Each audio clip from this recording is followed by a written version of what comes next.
Hello, and welcome to Brada Tales. Tonight, we're bringing you a selection of eerie stories paired with the soothing sound of rain to help you relax and drift off to sleep.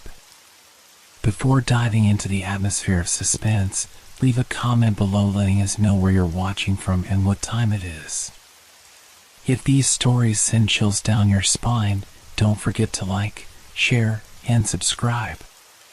Get comfortable, let the fear gradually envelop you, and tell us what kind of stories you'd like to hear next time. Settle in, we're about to begin. They say every town has its secrets, but no one ever warned me about the crossroads at the edge of my new neighborhood. It was an ordinary enough spot, a simple four-way intersection bordered by weathered street signs and an aging oak tree that leaned precariously over the eastern corner. But something about it felt wrong. It started with the stories I overheard from the locals. "Don't cross it after midnight," an elderly shopkeeper told me as I bought my morning coffee. Her voice was low, almost conspiratorial. "Folks who do, they don't always come back. Or if they do, they're not the same."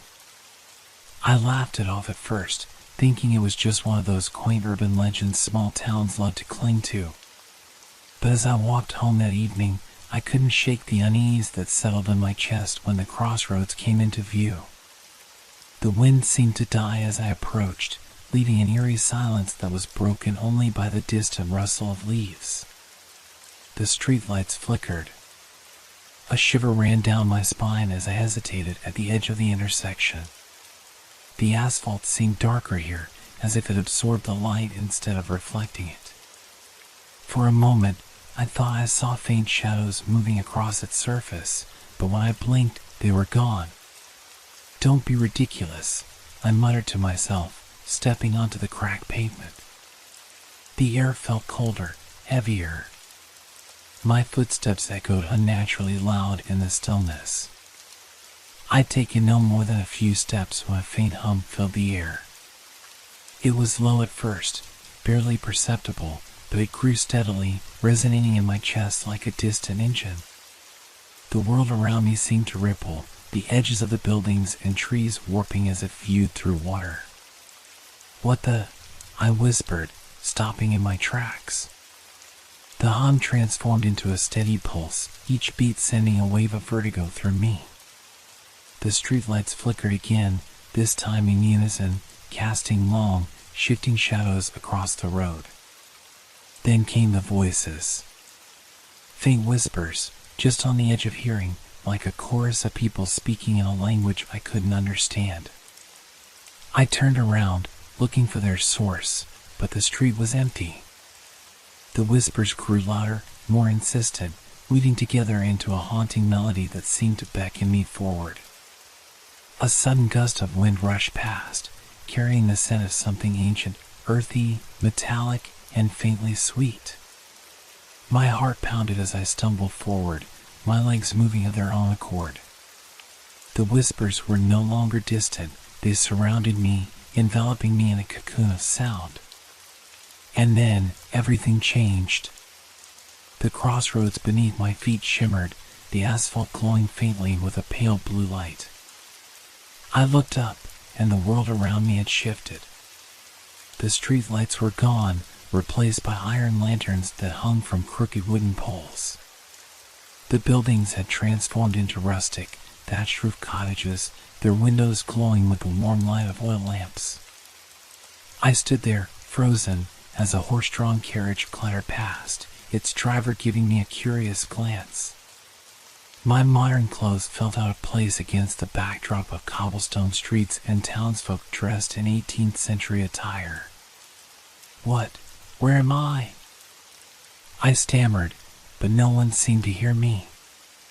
The whispers were gone, replaced by the lively murmur of a bustling village. Yet something about the place felt off. The air was too still, the light too golden, as if the entire scene were trapped in a painting. I turned back toward the crossroads, hoping to see the faint glow of the modern streetlights, but it was gone. In its place stood a weathered signpost, its wooden surface etched with strange, swirling symbols that seemed to shift when I tried to focus on them. I took a hesitant step forward, but the moment my foot touched the cobblestones, a shadow passed over me. I looked up and froze. The sky above wasn't the familiar blue of evening.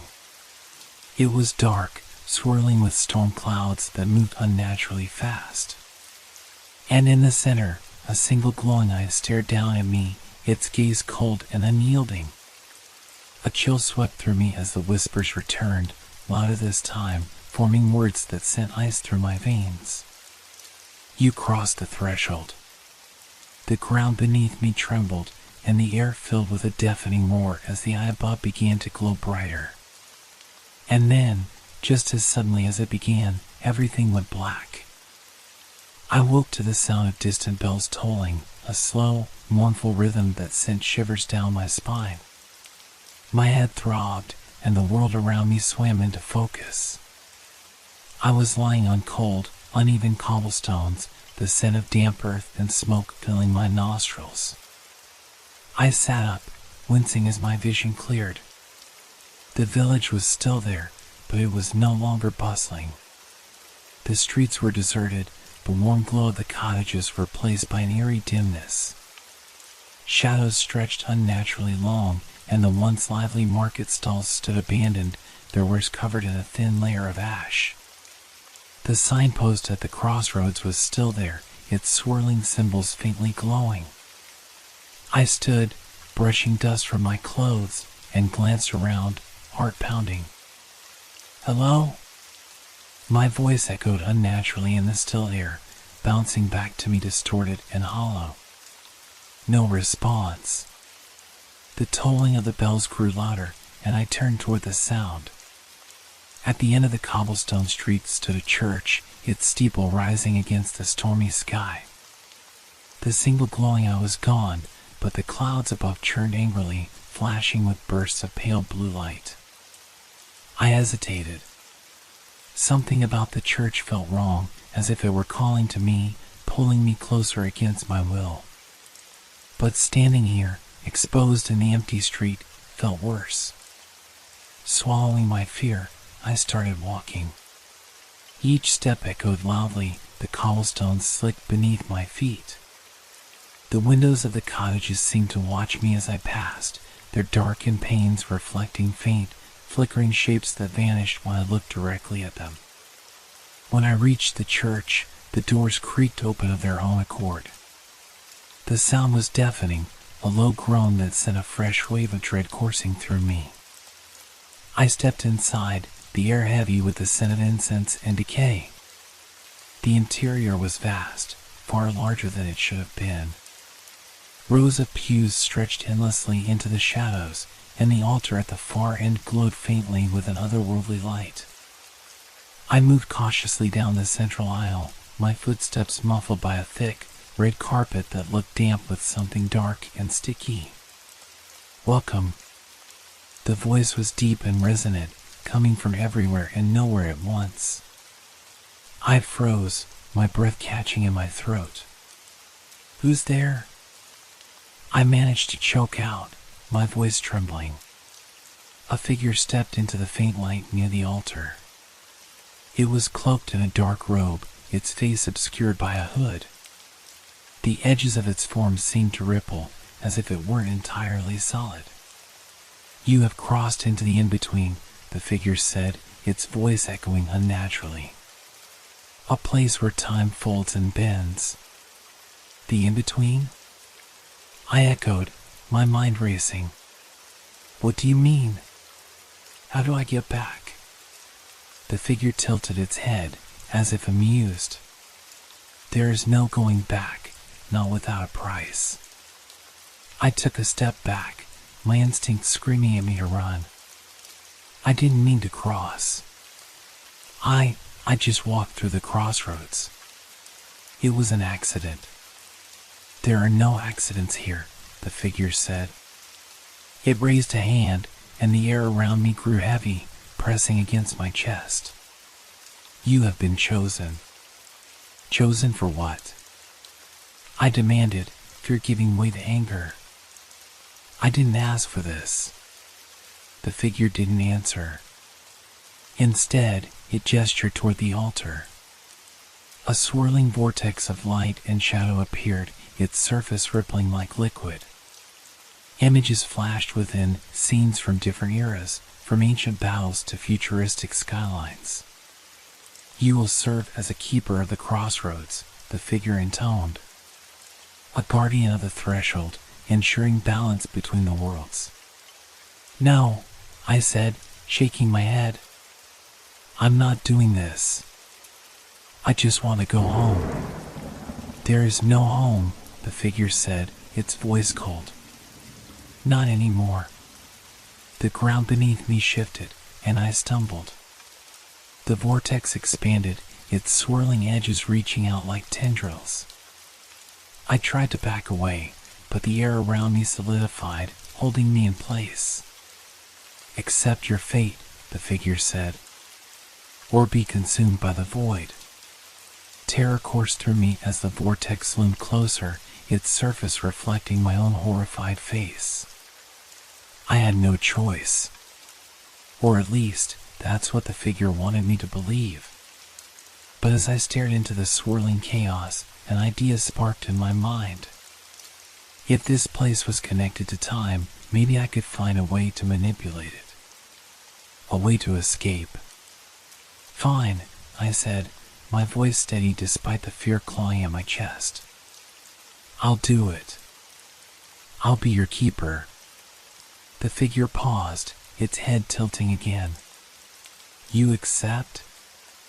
I nodded, clenching my fists to hide their trembling.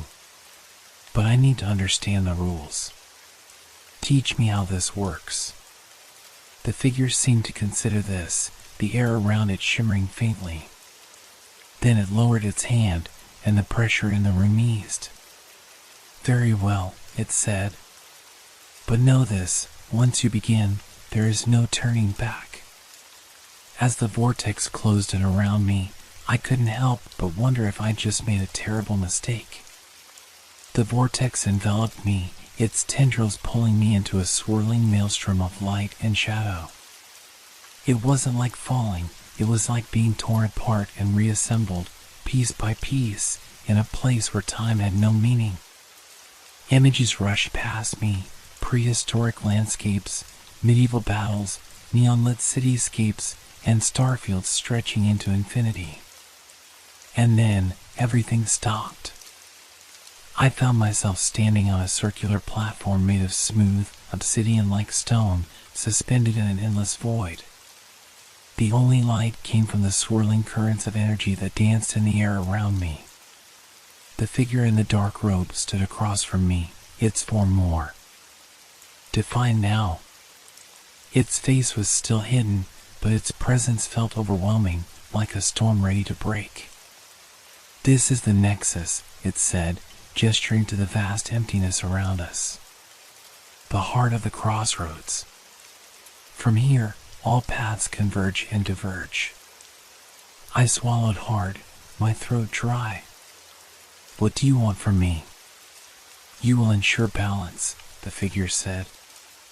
Each crossing must serve its purpose.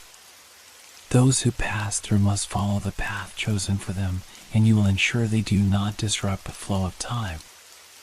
Its words were cryptic, but before I could ask for clarification, the space around us shifted. A new platform appeared nearby, connected to mine by a narrow bridge. On it stood a man in a torn military uniform, his face pale and gaunt. He looked around in confusion, his hands trembling as he clutched an old, blood-stained journal. Who's that? I asked, taking a step toward the edge of my platform. A traveler, the figure said. He comes from the trenches of a great war. His fate lies in the year 1945, where his knowledge will shape the end of conflict. You must guide him to the correct path. And if I don't? I asked, a sinking feeling settling in my stomach. The figure's voice grew colder. The timelines will fracture. Chaos will consume all. I stared at the man, who was now looking directly at me. His eyes were hollow, filled with fear and desperation. How was I supposed to guide him? What if I made a mistake? You must decide, the figure said. But beware, your choices will echo through time. The man stepped onto the bridge, his movements hesitant. I could see the weight of his experiences in every step he took. As he reached the center, the space around him shimmered, splitting into two paths. On one side, I saw a quiet farmhouse, its fields golden under a setting sun. On the other, a bombed-out cityscape, its streets filled with smoke and rubble. What do I do? I asked, turning to the figure. You feel the truth within you, it said. Trust it. I closed my eyes, taking a deep breath. The farmhouse felt wrong. It was too peaceful, too far removed from the chaos that had shaped the man's life. The city, though brutal and unforgiving, seemed to resonate with him. Go to the city, I said, opening my eyes. That's where you belong. The man hesitated, then nodded slowly. As he stepped onto the path leading to the city, the shimmering light around him grew brighter. In an instant, he was gone, leaving only a faint ripple in the air behind him. You chose well, the figure said, its tone almost approving. But the challenges will only grow. Before I could respond, the platform beneath me trembled. Another bridge appeared, leading to a new traveler, a woman clutching a futuristic device, her expression one of defiance. And so it began. One by one, they came, people from every era imaginable, each carrying their own burdens, their own destinies. I guided them as best I could, but the weight of my decisions pressed heavily on me. Every choice felt like a gamble, with consequences I couldn't fully understand.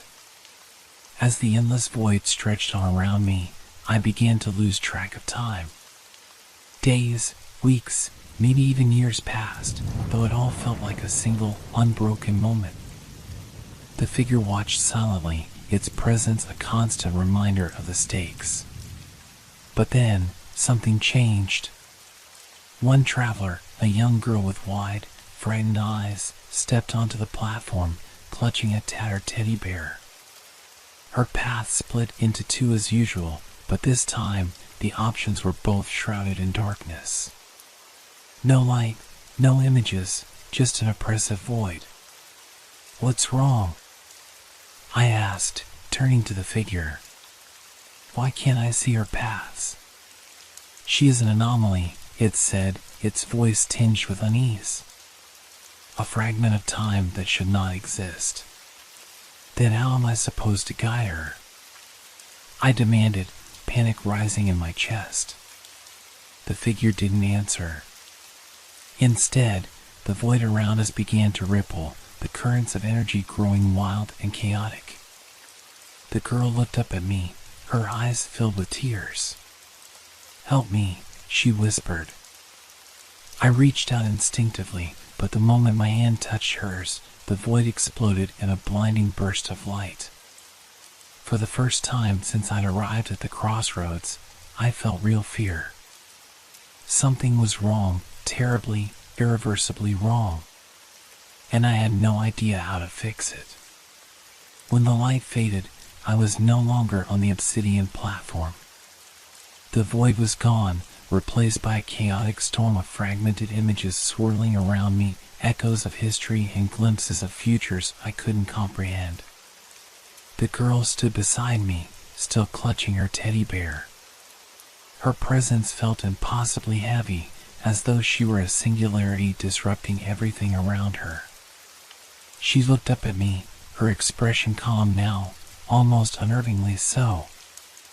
What just happened? I demanded, scanning the distorted landscape. The figure in the robe was nowhere to be seen. You shouldn't have touched her, came the figure's voice, though it was disembodied now, echoing all around me. She is an aberration. By interfering, you destabilize the nexus. Then help me fix it. I shouted, panic rising in my chest. There may be no fixing this, the voice replied. The timeline is unraveling. The girl tugged at my sleeve, drawing my attention. It's not your fault, she said softly. Her voice was steady, but there was an otherworldly quality to it that sent a chill down my spine. Who are you? I asked. What are you? She tilted her head, as though considering the question. I don't know. But they told me I'm not supposed to exist. Who told you that? I pressed. Before she could answer, the storm around us intensified. The swirling images became solid, morphing into fragmented pieces of different eras. One moment, we were standing on the deck of a wooden ship in the middle of a raging sea. The next, we were in the middle of a bustling city street filled with futuristic vehicles. It's collapsing, the voice said. Every timeline is merging into chaos. You must let her go. I can't just abandon her. I shouted, shielding the girl as a shard of the void splintered past us, narrowly missing. You don't understand, the voice said, its tone cold and final. She is the cause. If she remains, all of existence will cease. The girl looked up at me again, her wide eyes unblinking. They're lying, she whispered. I'm not the cause, I'm the solution. The ground beneath us shifted again, and we were suddenly standing in a dense forest. The air was thick with the scent of pine and damp earth, but the sky above was fractured, like a cracked mirror reflecting countless versions of reality. What do I do? I asked, my voice trembling. I was caught between two impossible choices: believe the robed figure and abandon the girl, or trust her and risk destroying everything. You must decide quickly, the voice urged. The longer she remains, the worse the collapse will become. The girl stepped closer to me, her small hand gripping mine tightly. You have to trust me, she said.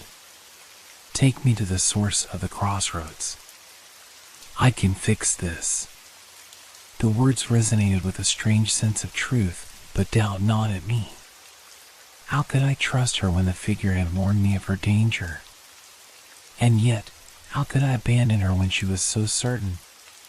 The forest around us began to disintegrate, the trees dissolving into motes of light. I took a deep breath, forcing myself to focus. If the crossroads had a source, I had to find it, and quickly. All right, I said, gripping her hand firmly. Show me the way. She smiled faintly, then pointed toward the horizon, where a faint glow pierced the fractured sky. It's there, she said. I didn't know if I was making the right choice, but I had no time for hesitation. Together, we ran toward the light, the storm of collapsing timelines closing in around us. Each step felt like a battle against the weight of the chaos, but the girl's presence kept me grounded. As we reached the glowing point, the world around us shifted again. This time, we stood before an enormous gateway, its surface shimmering with an unearthly light. Symbols I couldn't comprehend were etched into the frame, pulsing with energy. This is it, the girl said. The heart of the crossroads. Before I could respond, the robed figure appeared, its form towering and menacing. You cannot let her through, it said, its voice reverberating with authority. If she enters, the Nexus will be destroyed. She says she can fix it, I argued, pulling the girl closer. I'm trusting her. You're dooming us all, the figure roared, raising its hands. The storm surged toward us, tendrils of energy lashing out. I didn't hesitate. Grabbing the girl, I stepped toward the gateway. The light engulfed us, and everything disappeared in a blinding flash. When the light subsided, I found myself in a vast expanse of nothingness. The air was still, the silence oppressive. The gateway was gone, as was the storm. It was just me, the girl, and an endless void stretching in every direction. "Where are we?" I asked, my voice echoing unnaturally. "We're at the origin," the girl replied. Her tone had changed, calm, knowing, almost ancient. The teddy bear dangled limply in her grip, now just a forgotten object. Before I could respond, the void shifted. Shapes began to form, spirals of light, threads of shadow, and endless cascading patterns. It was mesmerizing and terrifying, as though I were standing inside the fabric of reality itself. "This is the source of the crossroads," she said, stepping forward. "Every path, every choice, every timeline begins here. What happens now?" My voice trembled with the weight of uncertainty. She turned to look at me, her eyes shimmering with a strange brilliance. "You brought me here because you believed in me. Now, I have to set things right." A low rumble resonated through the void, and the threads of light and shadow began to twist and writhe. The robed figure's voice rang out again, distant yet omnipresent. "Do not let her touch the core. She will unravel existence." The girl ignored the warning and took another step toward the swirling patterns. "I was never supposed to exist," she said quietly. "They created me to fix what was broken, but then they feared I would break even more." I reached out to stop her, my mind racing. What if they're right? What if this destroys everything? She paused, glancing back at me. "You have to trust me. If I don't do this, the collapse will consume everything. No one will exist, not you, not me, not anyone." Her words struck me like a blow. The weight of the decision was crushing, but deep down, I knew there was no turning back. "Do what you have to do," I said, my voice barely a whisper. She nodded, then turned to face the core.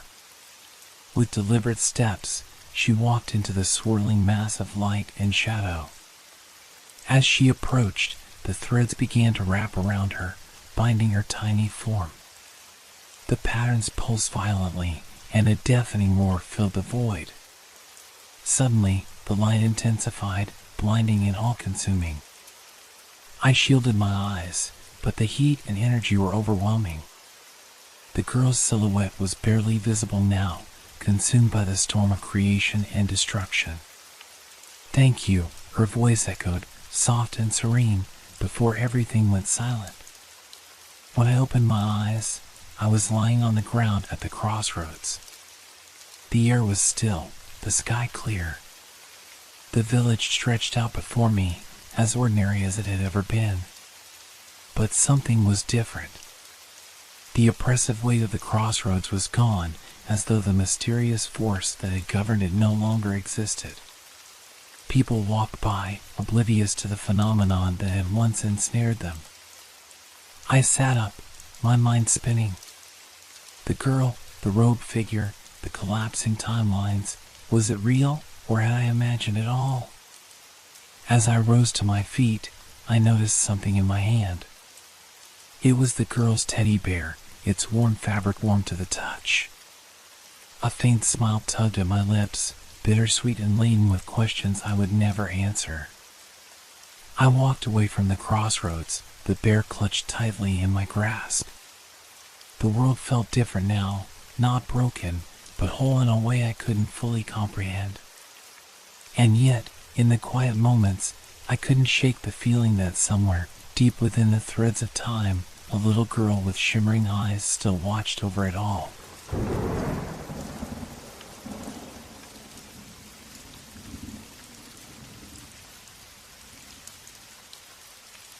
The rain lashed against the windshield like a relentless tide, each drop echoing the chaos outside. The wipers struggled to clear the view as Mark gripped the steering wheel, his knuckles white. Beside him, Sarah huddled in her coat, her gaze fixed on the tempest beyond the glass. "Do you even know where we're going?" she asked, her voice barely audible over the roar of the storm. Mark didn't answer immediately. The GPS had died an hour ago, along with any semblance of a phone signal. He was relying on the faint glow of the lighthouse, visible between the sheets of rain, to guide them. "There's nowhere else," he finally replied. "It's that, or we stay in the car and hope the flood doesn't reach us." As the car rounded a corner, the road narrowed into a rugged path, flanked by jagged cliffs on one side and the raging sea on the other.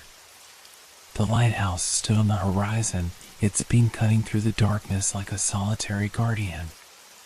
The closer they got, the more oppressive the air became. The storm seemed to intensify as if it were alive, driving them toward the towering structure. Sarah shifted uncomfortably. "I don't like this," she murmured. "Something feels wrong." Mark didn't respond. He couldn't shake the unease creeping up his spine either, but what choice did they have? The lighthouse was their only hope for shelter. When they finally reached the base of the cliff, Mark parked the car and grabbed the flashlight from the glove compartment. "Let's go," he said, stepping out into the deluge. The wind was merciless, tearing at their clothes and nearly sweeping Sarah off her feet as she stumbled behind him. The path to the lighthouse was steep and treacherous, the rocks slick with rain. Each step felt like a gamble, the darkness around them an endless void.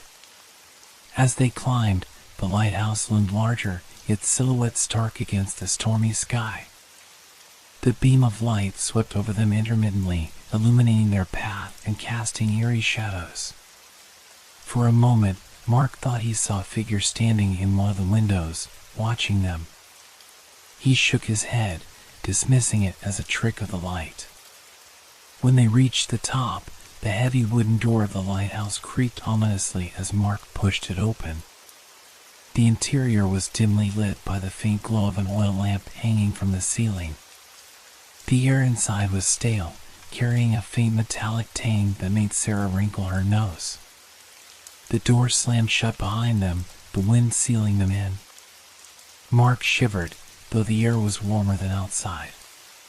"We'll wait out the storm here," he said, his voice echoing in the cavernous space. Sarah glanced around nervously. The walls were lined with shelves, filled with dusty books, tools, and strange artifacts. In the center of the room stood a spiral staircase, winding upward into darkness. As Mark set the flashlight on a nearby table, its beam fell on a leather-bound journal lying open. The pages were yellowed with age, the handwriting uneven and frantic. Curious, he picked it up and began to read aloud. "May 16th, 1932, he recited. "The storm grows worse by the hour. I can hear them whispering outside. They know I'm here." Sarah stiffened. "Who's they?" Mark turned the page, but before he could read further, a loud crash echoed from above, sending a shiver down his spine. The beam of the flashlight flickered, and for a moment, the shadows seemed to move. "What was that?" Sarah whispered, her eyes wide with fear. Mark set the journal down, his heart pounding. "Stay here," he said, picking up the flashlight. "Are you crazy?" Sarah grabbed his arm. "We don't know what's up there." Mark hesitated, torn between his fear and his need to investigate. Finally, he nodded. "Then we stay together." They approached the staircase, their footsteps echoing in the silence. As they ascended, the oppressive atmosphere deepened. The walls seemed to close in, the air growing colder with each step. At the top, they found a door ajar. Beyond it was a small room, dominated by the massive lamp of the lighthouse. Papers were scattered across the floor, and a single chair sat in the center, facing the window. It was empty, but the air felt charged, as if someone had been there moments ago. On the desk, another journal lay open, the words scrawled hastily across the page, "They come with the storm. If you hear them, it's already too late." A low, guttural sound echoed from below. Both Mark and Sarah froze, their breath hitching. The lighthouse groaned as the storm raged on, but this sound was different, deliberate, unnatural. "Mark," Sarah whispered, clutching his arm tightly. "We need to leave." Before he could respond, the light of the lamp above them flickered, casting shadows that danced like figures on the walls. And in that moment, Mark knew they were not alone. The room felt as though it were holding its breath. The flickering light cast jagged shadows on the walls, and every creak of the old wood beneath their feet sounded amplified in the silence. Mark scanned the room, his grip tightening on the flashlight. Sarah stood frozen beside him, her hand trembling on his arm. "Did you hear that?" Sarah whispered, her voice barely audible. Her eyes darted toward the open doorway leading back down the spiral staircase. Mark nodded, swallowing hard. The sound had been unmistakable, low and guttural, like a growl muffled by the storm outside. "We need to figure out what's going on," he said, though the conviction in his voice was more for her benefit than his own. He took a step toward the staircase, and the boards groaned beneath his weight. Sarah hesitated, then followed, her breathing shallow. The descent felt slower than the climb, each step an eternity as the oppressive darkness below seemed to rise to meet them. At the bottom, the main room of the lighthouse was eerily quiet.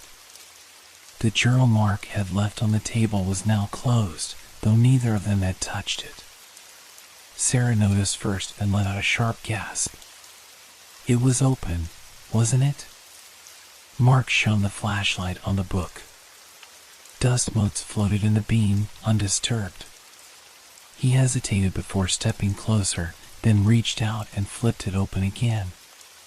The frantic scrawls were gone, replaced by neat, measured handwriting. "Welcome back. You're not the first, and you won't be the last. But do try to survive the night." Mark recoiled, nearly dropping the flashlight. This wasn't here before. Sarah's hand shot to her mouth, her eyes wide with terror. "This is wrong. So wrong. We need to leave now." Before Mark could respond, the door to the lighthouse groaned. Both of them turned toward it, their hearts pounding in unison. The heavy wooden slab remained firmly shut, but the sound was unmistakable. Something, or someone, was outside. Scratching. Persistent, deliberate scratching. Sarah clutched Mark's arm. "What's out there?" she whispered. Mark didn't answer. He moved toward the door, his footsteps slow and deliberate. With each step, the scratching grew louder, more insistent. He hesitated, then pressed his ear against the wood. The sound stopped instantly. A chill ran down his spine as he whispered, "There's nothing." The door suddenly rattled violently, as if something massive was throwing itself against it. Sarah screamed, stumbling backward. The noise stopped as abruptly as it had started, leaving only the howl of the storm outside. Mark backed away from the door, his heart hammering in his chest. "We're not safe here," he said, his voice trembling. "But where can we go?" Sarah demanded, tears streaming down her face. "We're trapped." The journal on the table flipped open by itself, its pages rifling as though caught in an invisible wind. Both of them froze as the writing scrawled itself across the page in real time. Upstairs. Now. Mark stared at the words, his blood running cold. I'm not going back up there, he muttered. Before either of them could react further, a deafening bang reverberated through the lighthouse. It didn't come from the door but from the staircase itself, as though something heavy had been thrown down it. Sarah shrieked, clinging to Mark. We can't stay here, she cried. Mark made a decision, grabbing her hand and pulling her toward the staircase. If this place wants us up there, maybe we can find answers. Or at least figure out what's happening. Reluctantly, Sarah followed. They climbed the stairs again, the wooden steps groaning under their combined weight. The sound from below didn't follow them, but the air grew colder with each step. At the top, the lamp's light had dimmed to a faint glow, barely illuminating the room. Mark approached the desk, his hand shaking. Another journal sat there, this one smaller, older, its leather cover cracked and worn. Mark, Sarah said, her voice trembling. I don't think we should touch it. We have to, he replied. What other choice do we have? He opened the journal, and the faint scent of mildew wafted it up. The writing inside was faded but legible. The lighthouse is a beacon for more than ships. It calls them, and it keeps them at bay most of the time. Do not let the light go out, no matter what you hear. Mark glanced at the lamp, his stomach churning. The light above them was flickering more radically now, casting distorted shadows around the room. A sudden, chilling laugh echoed from the stairs below. It was faint, distant, but unmistakable. Sarah whimpered, gripping Mark's arm tightly. Don't let the light go out, Mark repeated aloud, his voice shaking. He turned to Sarah. We need to keep it running. Sarah shook her head, tears in her eyes. Mark, what's happening to us? What is this place? Before he could answer, the light above them flickered again and went out entirely. Darkness enveloped them, thick and suffocating. And from the stairs below came the unmistakable sound of footsteps. The darkness was suffocating. It clung to them like a second skin, thick and oppressive. Mark fumbled with the flashlight, but the beam flickered and died. A terrible silence fell over the room, broken only by the pounding of rain against the lighthouse windows. Sarah's breath hitched in the darkness. Mark, she whispered, her voice barely audible, what's happening? Mark couldn't answer. He stood frozen, his heart thundering in his chest. The footsteps had stopped, but the air felt heavier, as though something, or someone, was moving in the shadows. Then, there was a scraping sound, like nails dragging across stone. It came from just outside the door, followed by a slow, deliberate tapping. Like someone was counting the seconds, marking their approach. Sarah's grip tightened on his arm. It's coming closer. Mark's mind raced, but he couldn't find a way out. The only escape was down the stairs, and the sound from below made it clear that whatever was down there had been waiting for them. He cursed under his breath, trying to steady his breathing. There had to be something. Anything. The journal, the old one on the table, it had mentioned keeping the light on. That was their only hope. But without the light, they were completely at the mercy of whatever was stalking them. A whisper, a voice, barely audible, drifted through the darkness, as if it were right behind them. Don't look. Mark's skin crawled. He turned sharply, but saw nothing but the pitch-black room around them. He didn't know whether the voice had come from the shadows, from his own mind, or from something else entirely. What was that? Sarah gasped, her voice trembling. I don't know, Mark replied, his voice barely above a whisper. Stay close. He moved slowly toward the stairs. The weight of the silence was unbearable, each step they took sending ripples of tension through the air. The sound of their footsteps seemed to echo in the empty space, too loud, too distinct. Suddenly, a cold gust of wind blew through the room, pushing open the small window at the far side. Mark's stomach twisted. The storm outside had intensified. The howling wind seemed to carry a voice, low, guttural, like something trying to communicate through the chaos. The light from the lighthouse sputtered back on for a moment, casting long, jagged shadows across the room. It wasn't enough to see clearly, but it was enough to see something. At the far corner of the room, near the door, a figure stood in the darkness. A man, no, a shape, hunched and warped, its features obscured by shadow. It didn't move, didn't speak, but its presence was suffocating. Mark's heart leapt in his chest. "Sarah, get back," he shouted, grabbing her arm and pulling her away from the figure. But she was already frozen, her eyes locked on the shape in the corner. Her voice was barely a breath. "Mark, do you see it?"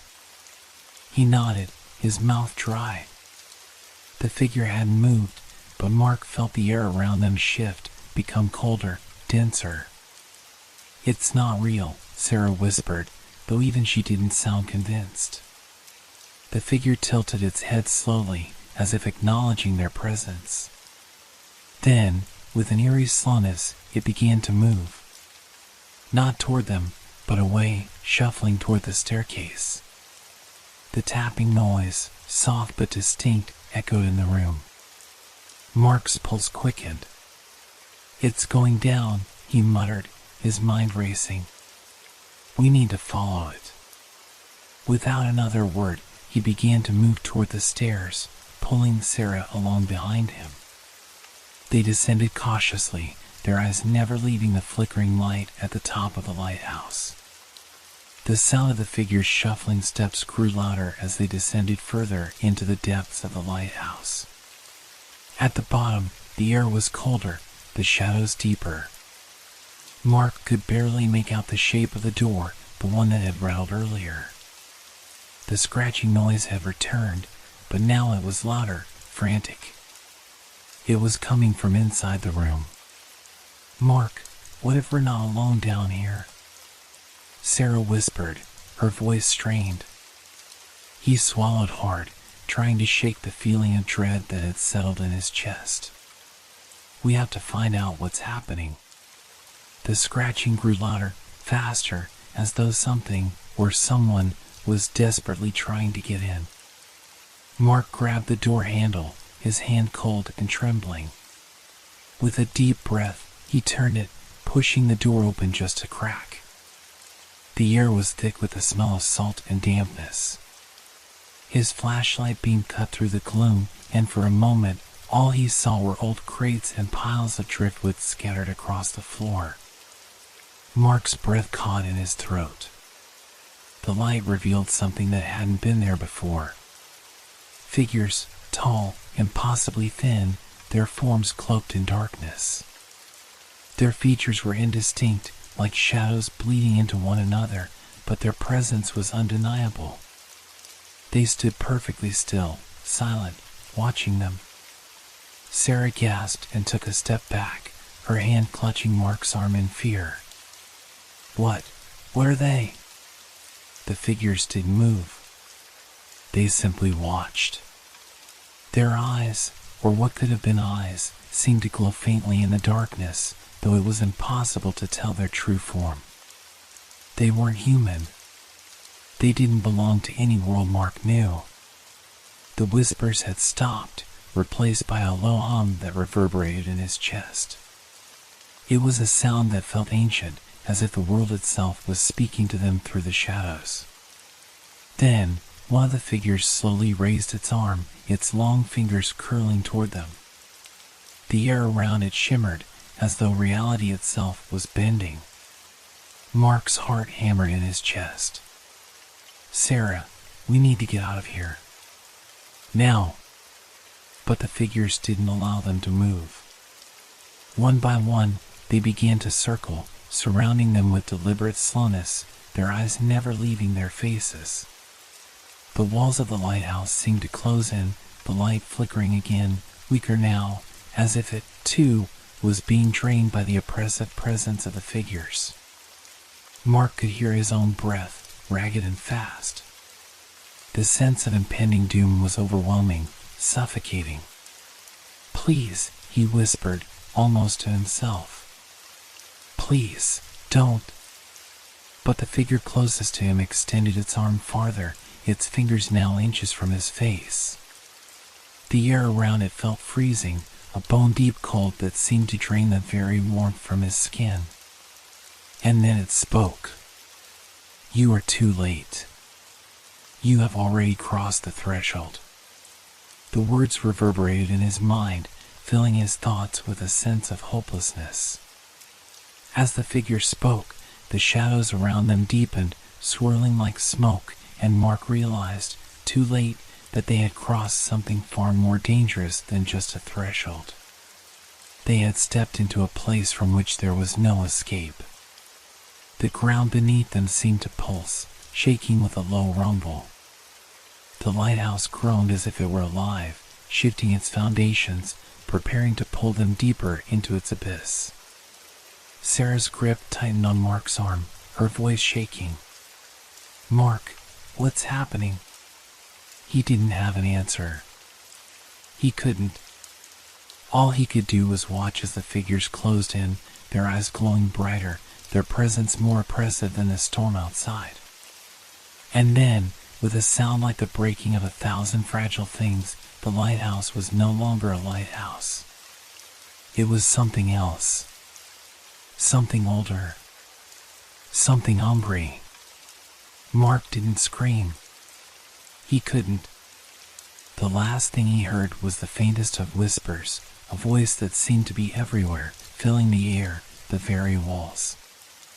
"It's too late. You belong to the storm now."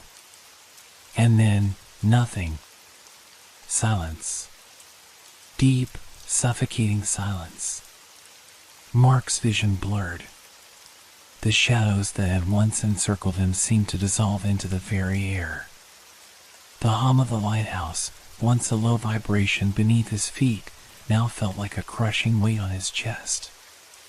Time itself seemed to bend, to stretch, as though the minutes, the hours, no longer existed. Sarah's frantic breathing was the only sound that broke the stillness, but even that felt distant. Her grip on his arm had slackened, her body cold and trembling.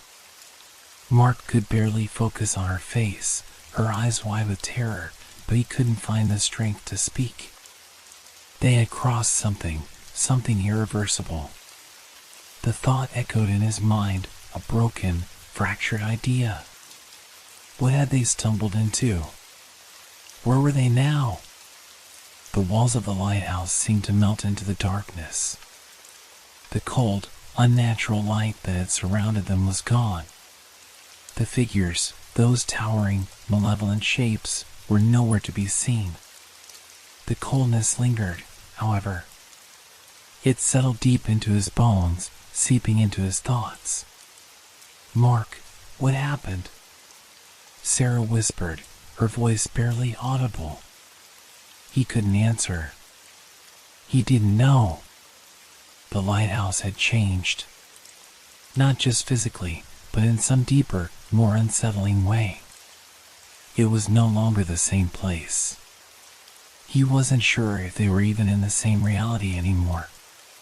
The world outside, the storm that had once raged so violently, was no longer there. The windows were gone, replaced by a thick, swirling fog that seemed to consume everything beyond. The faint sound of waves crashing, of wind howling, now seemed muted, far away. The lighthouse itself felt abandoned, empty, as if it had always been this way, lost in a moment suspended between time. Mark reached for his phone, his hand shaking, but there was no signal. There hadn't been for hours. It felt like days, maybe weeks. He turned to Sarah, his voice hoarse as he spoke. "We need to find a way out of here." But the words felt hollow, like they were echoing in a place that no longer obeyed the rules of logic or reason. There was no way out. As they stumbled toward the staircase that led back up to the beacon, Mark's foot caught on something. He glanced down to see the edges of old, brittle papers scattered across the floor, papers like the ones they had found earlier. Torn, yellowed sheets that seemed to be whispering, calling him. Mark bent down, ignoring the pull of dread that crawled up his spine. One of the papers was still intact, though worn. It was covered in strange symbols, symbols that were eerily familiar, though he couldn't place them. The writing on the page was legible, but in a language that twisted his mind as he tried to read it. To walk through the door is to bind yourself to the storm. You are no longer free. You are no longer of this world. A chill swept over him, more intense than before. The symbols blurred before his eyes, the edges of the paper seeming to curl inward, like the very ink was alive. The air in the lighthouse thickened again. A deep groaning noise echoed from above. The beams of the lighthouse seemed to creak as if they were being pulled apart from within. Mark glanced up, his heart racing. The light was returning, but it was not the same light. It was a twisting, writhing force, a mass of light and darkness that collided and separated, flickering as though it were unstable, ready to implode. Something moved in the shadows. Mark's stomach lurched, and he stumbled back, his mind unable to process what was happening. A figure appeared in the doorway. Thin, tall, but not human. It moved slowly, deliberate, its form flickering in and out of focus. It wasn't quite solid, almost like a reflection that had stepped out of the mirror. A face, or what could have been a face, appeared beneath the hood. Eyes, glowing but dark, bore into him. It spoke. "You should have stayed away. The storm does not let go." Mark felt his breath hitch, his body frozen in place. The voice was familiar, yet alien. It was the same voice he had heard earlier. The voice that had warned him. The voice of someone, something, that had waited for them. The figure raised its hand, and the room seemed to shudder. The walls trembled, and the air became thick with the pressure of an unseen force. The whispers returned, louder, more frantic, surrounding them, filling the space with voices that begged, pleaded, and warned in a language Mark couldn't comprehend. "Sarah, we have to move. Now." But it was too late. The figure advanced, its body stretching unnaturally, bending the very fabric of reality around it. The shadows bent, creaking like old wood, and the cold became unbearable. The storm outside was no longer a storm, it was an entity, alive and hungry, reaching for them through the cracks in the lighthouse, through the very walls of time itself. Mark tried to grab Sarah, to pull her toward the door. But she was no longer there. She was lost, her form flickering like a candle flame in the wind. Her voice echoed through the room, pleading for help, but it was distant, as if it were coming from a place far beyond their reach. The lighthouse groaned, louder now, and Mark felt the world around him collapse. The figure reached out, its hand closing around his throat, cold and unyielding. His vision blurred again, and he heard the whispers, louder than ever, screaming in his ears. And then, everything went black. The storm raged on, unbroken, its howls lost to the distance. And somewhere, in the ruins of the lighthouse, a new visitor would arrive. But they would find nothing. Nothing but the whispers of those who had come before, trapped in the storm.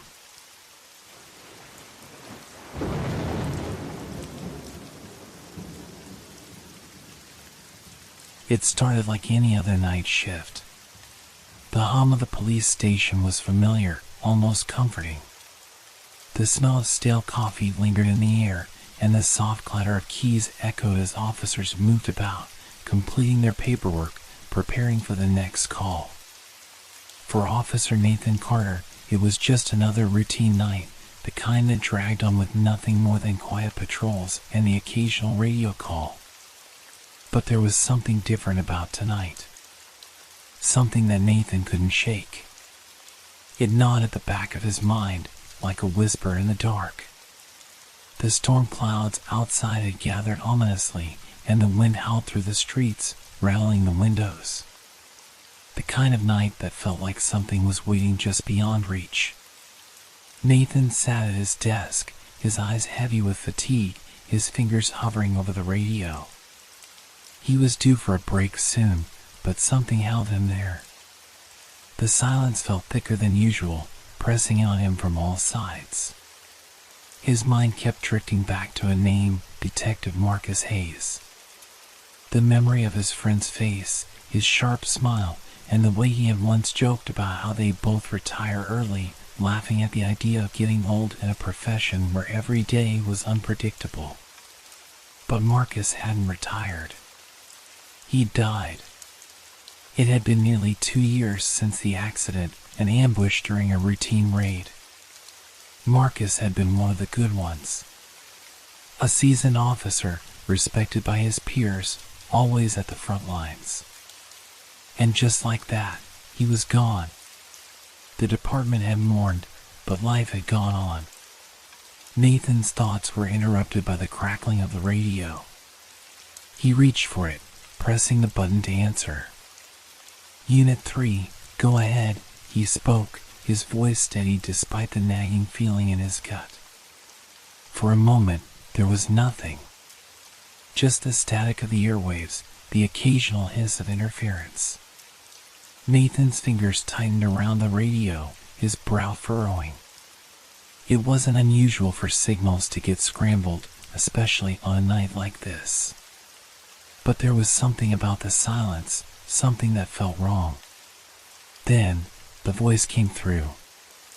It was faint at first, barely audible, but unmistakable.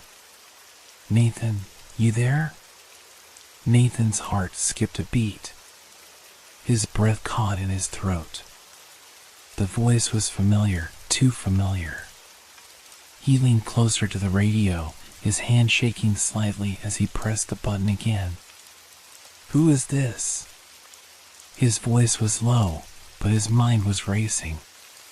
The voice sounded like, no, it couldn't be. The voice crackled again, this time clearer. It's Marcus. I need you to listen. Nathan's world seemed to freeze. His thoughts raced, his mind struggling to comprehend what he was hearing. Marcus? Impossible. Marcus Hayes was dead. He had been killed in the line of duty. There was no way he could be speaking to him now. But the voice, it was his. That same gravelly tone, the slight rasp from years of smoking. It was unmistakable. Nathan, you need to get out of there, the voice continued, urgency creeping into the static. The storm, it's not what you think. Something's wrong. It's not just weather. You're in danger. You have to leave now. Nathan felt his stomach churn, a cold sweat forming on his forehead. His thoughts were a blur of disbelief and confusion. He glanced around the empty room, his eyes flicking nervously to the other officers who were engrossed in their work, oblivious to what was happening. The station was quiet, but the air felt heavy, as if the walls themselves were closing in. Marcus? Is this some kind of joke? Nathan's voice trembled slightly, despite his attempt to sound calm. The voice on the radio grew more desperate. No joke, Nathan. Please, you have to listen. The storm is a cover. It's not natural. They're waiting for you. You need to. The transmission suddenly cut off with a burst of static, leaving Nathan staring at the radio in shock. His pulse raced in his ears, and he felt a chill crawl up his spine. Was it really Marcus? Could it be some kind of prank? A hoax? It didn't feel like that. It felt real. The hairs on the back of his neck stood up. He looked toward the window, where the storm outside was intensifying. The wind howled louder now, and the sound of distant thunder rumbled like an ominous warning. The lights flickered overhead, casting fleeting shadows on the walls. Nathan couldn't shake the feeling that something was wrong. Something beyond just the storm.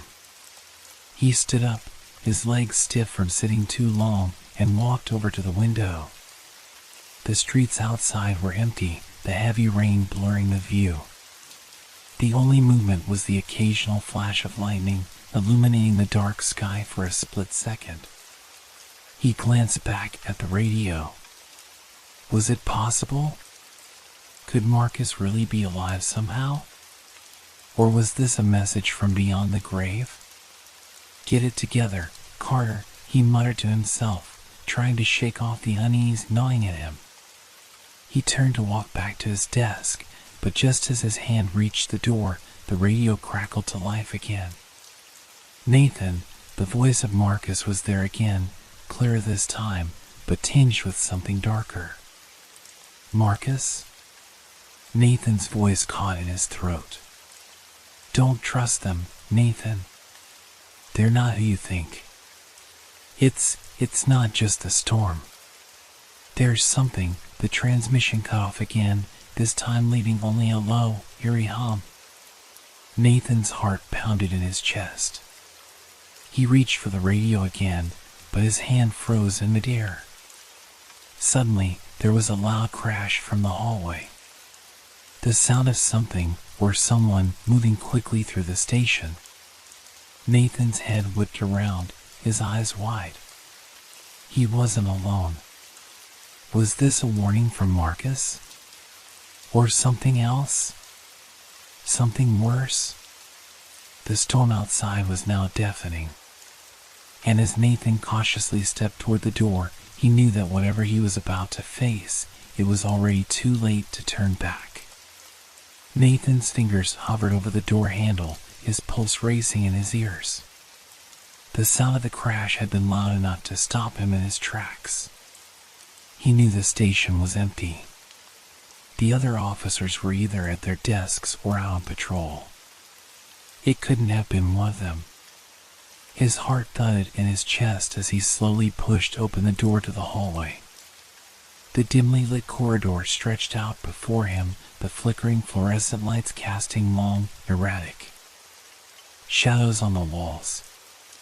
The air felt colder here, almost unnaturally so, and he could hear the faintest shuffle of footsteps echoing through the silence.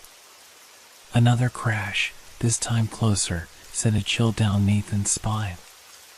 Something, or someone, was definitely there. He took a cautious step forward, his breath shallow as he tried to listen. The footsteps stopped. An oppressive silence filled the air, and then, suddenly, the crackling sound of the radio pierced through it. Nathan, do you hear that? Marcus's voice came through again, but it wasn't clear.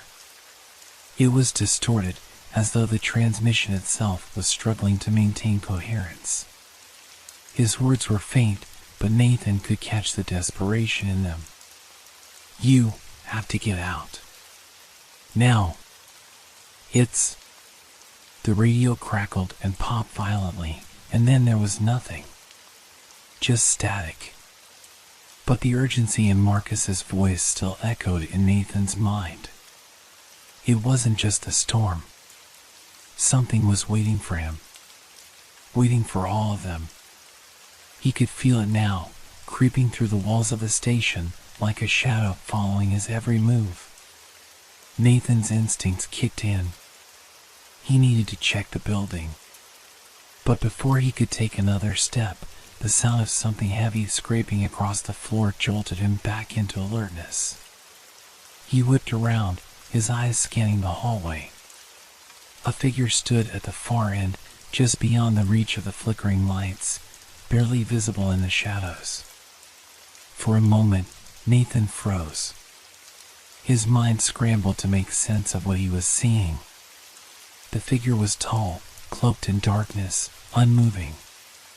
But the more he stared, the more he felt the distinct feeling of being watched, of something waiting. "Who's there?" Nathan called out, his voice echoing down the hallway. His breath was ragged now, and his hands tightened around the grip of his flashlight, ready to defend himself, though he wasn't sure what he was defending against. The figure didn't move.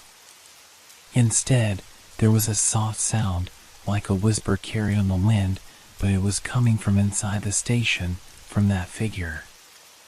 Nathan took a cautious step forward, squinting into the shadows, but just as he did, the lights above him flickered violently and went out, plunging the hallway into darkness. The air grew thick, heavy with tension. Nathan's heart raced as he stood in the dark, his flashlight trembling in his hand. For a moment, he considered retreating to the safety of the control room, but then he remembered the radio. The warning. Marcus had told him to leave, and Nathan wasn't sure why, but he had to listen. Something was wrong, and the storm wasn't the only threat. His flashlight clicked on, cutting through the dark, revealing nothing. The hallway was empty, just like it had been before. But Nathan couldn't shake the feeling of being watched. Every inch of his skin prickled with a cold sweat as he slowly moved down the hallway, the light from his flashlight bouncing off the walls. Another sound, this time a soft rustling coming from the direction of the storage room. Nathan froze. It wasn't just the wind or the storm anymore. He could hear something breathing, shallow and ragged, as if something, was trying to stay hidden in the darkness. With a deep breath, Nathan approached the door to the storage room, the door slightly ajar. His mind raced, the voice from the radio still echoing in his ears. "It's not just the storm. They're waiting for you." He pushed the door open slowly, his flashlight illuminating the cramped room. The shelves were lined with supplies, paperwork, evidence boxes, and old gear. It looked ordinary. But there, in the far corner of the room, something caught his eye. A figure was crouched down, barely visible in the dim light. It was hunched over, its back turned to him. A sharp, bone-chilling shiver ran down Nathan's spine. He couldn't make out the details, but the posture was wrong, unnatural. "Hey!" Nathan called out again, louder this time, trying to steady his voice. "Who's there?" The figure didn't respond. Instead, it straightened slowly, turning its head just enough for Nathan to see its face, or rather, what was left of it. The flesh was pale and mottled, as if it had been burned or decayed. Its eyes were wide open, hollow, and lifeless. Nathan's breath caught in his throat. The figure took a slow step toward him, and with it came a strange, overwhelming sense of dread. The lights flickered again, casting long, distorting shadows across the walls. The low hum of the storm outside was drowned out by the sound of Nathan's own heartbeat pounding in his ears. Something was wrong with this place. This wasn't just a storm anymore. It wasn't just a broken radio signal or an urban legend. This was real. The figure took another step forward, its foot dragging across the floor with a sickening scrape. "Nathan, get out!" Marcus's voice came through the radio again, cutting through the silence. "It's not over. They're here." Nathan's legs felt like lead as he stumbled backward, his eyes still fixed on the figure. The radio crackled again, but this time it wasn't Marcus's voice that filled the air. Instead, There was a low, guttural laugh, an unfamiliar, mocking sound that filled the hallway with an unearthly echo. And as the lights flickered again, Nathan realized something terrible. He wasn't alone. Nathan stumbled back, his mind racing, trying to make sense of what was happening. The figure in the storage room had taken another slow, deliberate step toward him, its face still twisted and unrecognizable. The laugh had stopped, but the sound of Nathan's heartbeat seemed to pulse through his skull, drowning out all other noises. He had to get out of there. But the door, the one he had just come through, was now closed. He hadn't heard it shut, but there it was, a solid barrier between him and the rest of the station. Panic surged in his chest, and he turned back toward the room where the figure was still standing, its movements slow, deliberate, like something out of a nightmare. His flashlight flickered, the beam weak, almost apologetic. His hands were shaking as he tried to steady it, but the light just seemed to fade with each passing second. The storage room was now bathed in an unsettling half-light, casting long shadows that made the figure look even more unnatural. "Who? What are you?" Nathan whispered, his voice trembling. The figure didn't respond, but it tilted its head, as if listening. Nathan's mind raced, trying to form a plan. He had no idea what he was dealing with, whether it was a prank or something much worse. The voice on the radio had been Marcus's, but it couldn't have been him. Marcus had died in a car crash months ago. He had been in the wrong place at the wrong time, responding to a call at the wrong hour.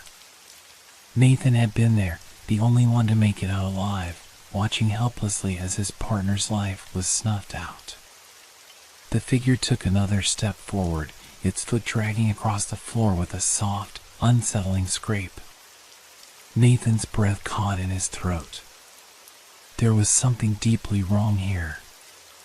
Something beyond the usual mystery or bad call. This wasn't a coincidence. The radio crackled again, cutting through the tension. This time, Marcus's voice was clear, too clear. "Nathan, listen to me," it said, the familiar tone cutting through the static. "You have to get out. It's not just the storm. It's me. It's my fault." Nathan froze, the words sending a jolt of confusion through him. "It's my fault? What do you mean?" Nathan's voice cracked as he spoke, his throat dry. "Marcus, you're dead. This can't be real." But the voice continued, growing increasingly desperate, almost frantic. "They're here.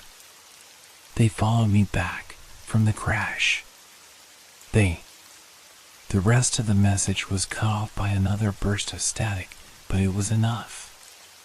Nathan's mind spun. They followed him back. The figure in the storage room was getting closer now, its head still tilted, its eyes fixed on him. It hadn't made another sound, but the air in the room had changed.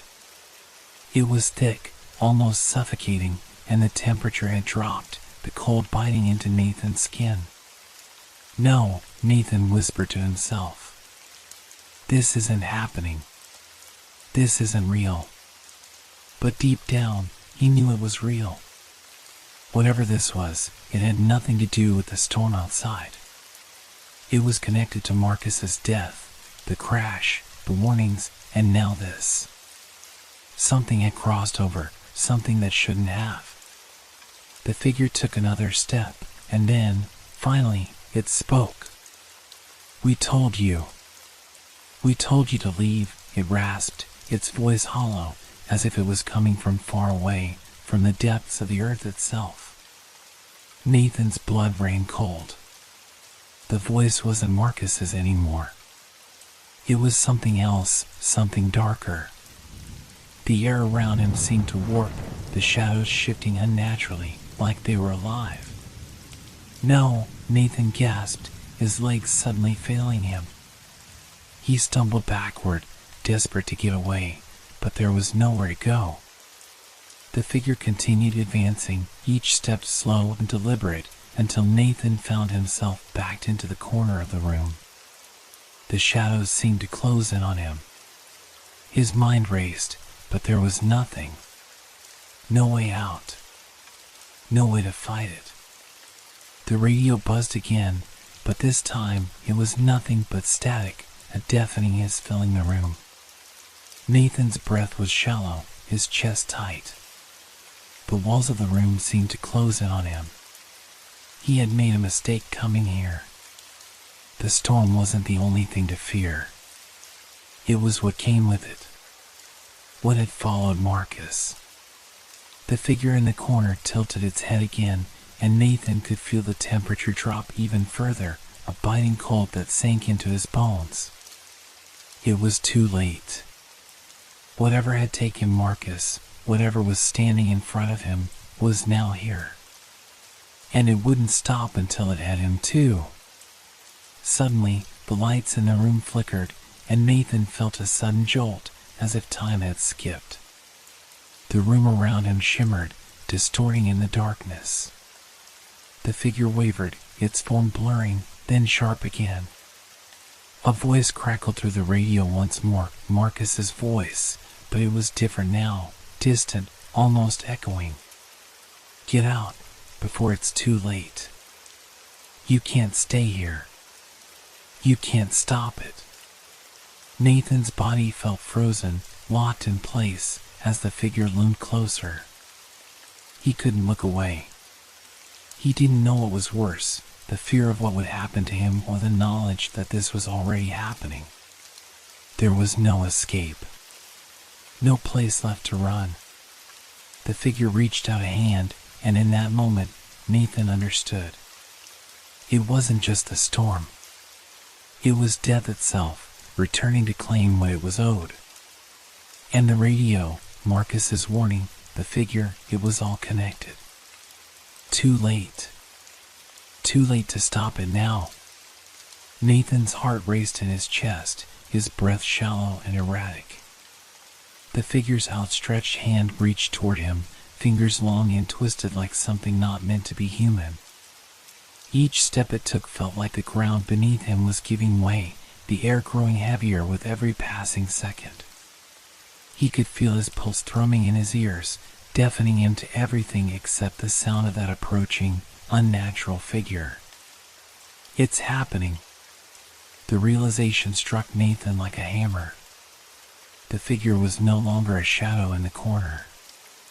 It was here, in the room with him, and it was something he couldn't outrun, something that was not bound by time or space. This wasn't a prank. This wasn't some sick joke. It was something far worse, something ancient, something tied to the very fabric of this place. The radio crackled again, Marcus's voice breaking through the chaos. But this time, there was no comfort in hearing it. Nathan, you have to listen. It's too late for me. But not for you, not yet. You have to leave the station. You have to destroy it. Nathan's body trembled, and his eyes darted around the room, seeking any way out. But there was nothing. The walls were too close, too suffocating. The door had been locked, the windows too high to reach. The figure moved closer still, the air growing colder with every step it took. Destroy it, destroy the station, Marcus's voice repeated, more urgent now, more desperate. The radio crackled with static, as if struggling to stay connected. The figure's cold, deathly eyes locked onto Nathan's. It didn't need to speak anymore. Nathan could feel the weight of its presence, the crushing inevitability of its approach. It was real. All of it was real. And he knew, deep down, that Marcus hadn't just been talking about the station. He was talking about something far worse. Suddenly, the figure reached out, its hand brushing Nathan's arm. The touch was like ice. The moment it made contact, a jolt of cold ran through him, spreading from the point of contact to the rest of his body. His skin burned as if it were frozen. The pain was unimaginable. "It's taking me." A sharp gasp escaped Nathan's lips as his vision blurred. The world seemed to tilt, the walls bending and shifting like a nightmare. He tried to scream, but the words died in his throat. The radio blared again, the crackling static so intense it felt like his skull might shatter. "Nathan, you need to destroy it. Now." The voice was louder this time, clearer, and Nathan understood he was running out of time.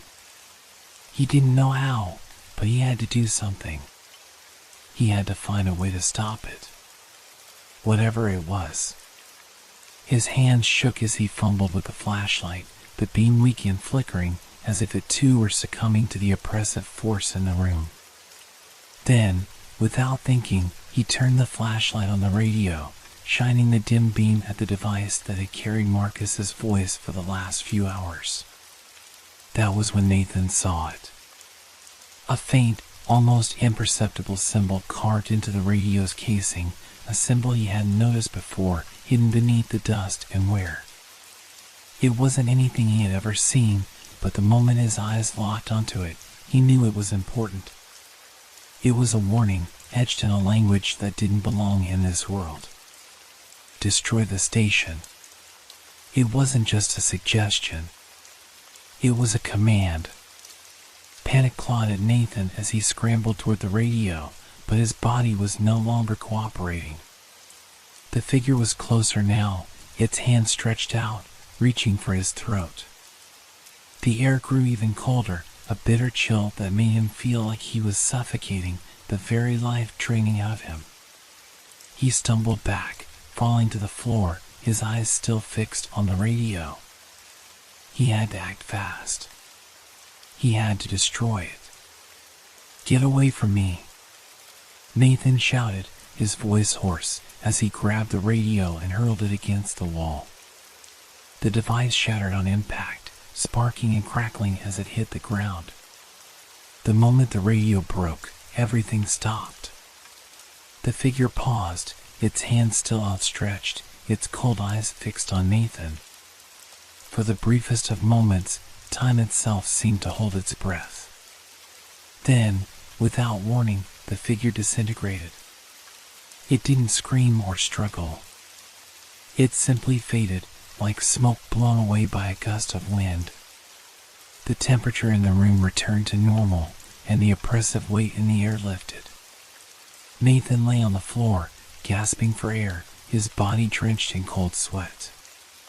The station was silent once more, save for the gentle hum of the lights and the distant sound of rain battering against the windows. He had done it. He had destroyed the source of the curse, the thing that had haunted the station. But as Nathan sat up, his heart still racing, he felt the weight of what had just happened pressing down on him. He had destroyed the radio. But what about the station itself? What about the truth behind all of this? Was Marcus's warning truly over? The room was still. Too still. And in that silence, Nathan's eyes flicked to the door. The one that had locked itself earlier. He could have sworn it had just moved. Just a little. Then, a voice. Marcus's voice. It wasn't the radio. It was right there, in the room. "You shouldn't have stayed, Nathan." Nathan's blood ran cold as the lights flickered again. Nathan's heart pounded against his ribs as the voice echoed in the room, closer now, impossibly closer. He could hear it, Marcus's voice, just behind him, as if he were standing right there, watching him, waiting. Nathan's body went rigid, and he slowly turned, his breath catching in his throat. But there was no one. The room was still, empty. The walls loomed large around him, silent and oppressive. "You shouldn't have stayed, Nathan." The voice was unmistakable now, cold, distant, and filled with that familiar sense of dread. It didn't come from the radio, it didn't come from the speakers, and it didn't come from anywhere in particular. It was in the air itself, vibrating through the very walls, filling the space with an unbearable weight. Nathan's mind raced. He had destroyed the radio. He had broken the cycle. He had done everything he was told. So why was it still here? Why was it still speaking to him? Why did it feel like he hadn't escaped at all?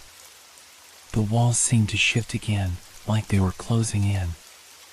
The familiar hum of the fluorescent lights above began to flicker once more, casting long shadows across the room. The atmosphere thickened, charged with an unseen tension, a threat Nathan couldn't fully understand. The entire station felt different now, alive, almost. His eyes darted around the room, looking for something, anything, that could explain what was happening. But there was nothing. No sign of Marcus, no physical presence to confront, no way to escape. The station had become a labyrinth, and Nathan was trapped inside it. Alone. But not alone. The voice came again, this time louder, almost a growl. You shouldn't have stayed. Nathan stumbled backward, his legs shaking. His mind was spiraling. He tried to hold on to his thoughts, to make sense of it all. The radio had been destroyed. He had heard the warning. He had done what he was supposed to do. Why was it still following him? What was it? And then it clicked. The realization hit him like a wave, crashing over him with brutal clarity. It wasn't the radio that had been the source of the curse. It wasn't the station itself. It was the message. It had always been the message. Marcus had warned him too late. The curse wasn't confined to the radio or to the walls of the station. It wasn't bound by time either. It was in the very air of the station, in the very fabric of the space he was in. The voice wasn't coming from a physical place, it was coming from the past. And from the future. And from somewhere in between. It was coming from everywhere. Nathan staggered to his feet, his chest heaving as the panic set in. He was caught in a loop, trapped in a place that didn't follow the rules of time or logic. He had tried to escape, tried to break free. But it was too late. The station wasn't just haunted, it was alive with something ancient, something that needed to keep its victims here. The voice grew more insistent now, desperate. Nathan, you can't leave. You shouldn't have stayed, but now you'll never leave. Nathan's breath was quick and shallow, his fingers trembling as he pressed his palms against his ears, trying to block out the sound. But it didn't help. The voice echoed inside his skull, reverberating with a maddening intensity. It's not real, he tried to tell himself. None of this is real. It can't be real. But the cold sensation on his skin told him otherwise. The room was colder, the shadows deeper, the air heavier. There was something moving in the corner of his vision, something just out of reach, something waiting for him to turn around. He didn't want to look. But he had to. He had to face it. He had to know.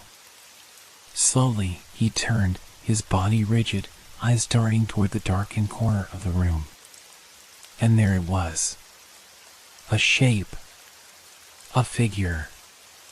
Not Marcus, not anything human. It was something else. A dark silhouette, tall and impossibly thin, hunched over with a grotesque, unnatural form. Its face was hidden in shadow, but its eyes gleamed with an unnatural light, reflecting the faintest flicker of the dying lights above. It stepped forward, one slow, deliberate motion at a time. I'm not alone, Nathan realized, his throat closing up as terror surged through him. The voice whispered, almost tender now. You were never meant to leave, Nathan. You were always meant to stay. Nathan screamed. He ran. His feet pounded against the floor, his breath coming in ragged gasps as he rushed for the door, desperate to escape. His hand gripped the doorknob, yanking it with all his strength. But the door didn't budge. It wouldn't budge. The figure was closer now, its shadow stretching across the floor, creeping toward him like a dark cloud. The voice, now countless voices, overlapping, filled his head, making it impossible to think, to breathe. This is it, Nathan realized, his vision blurring. I'm never leaving. I'm never escaping. With a final, helpless cry, he let go of the door. The lights above flickered once more, then went out completely, plunging the room into darkness. The last thing Nathan heard was the voice, more than one voice now, a chorus of whispers filling the air. You shouldn't have stayed, Nathan. And then, there was nothing. Only silence.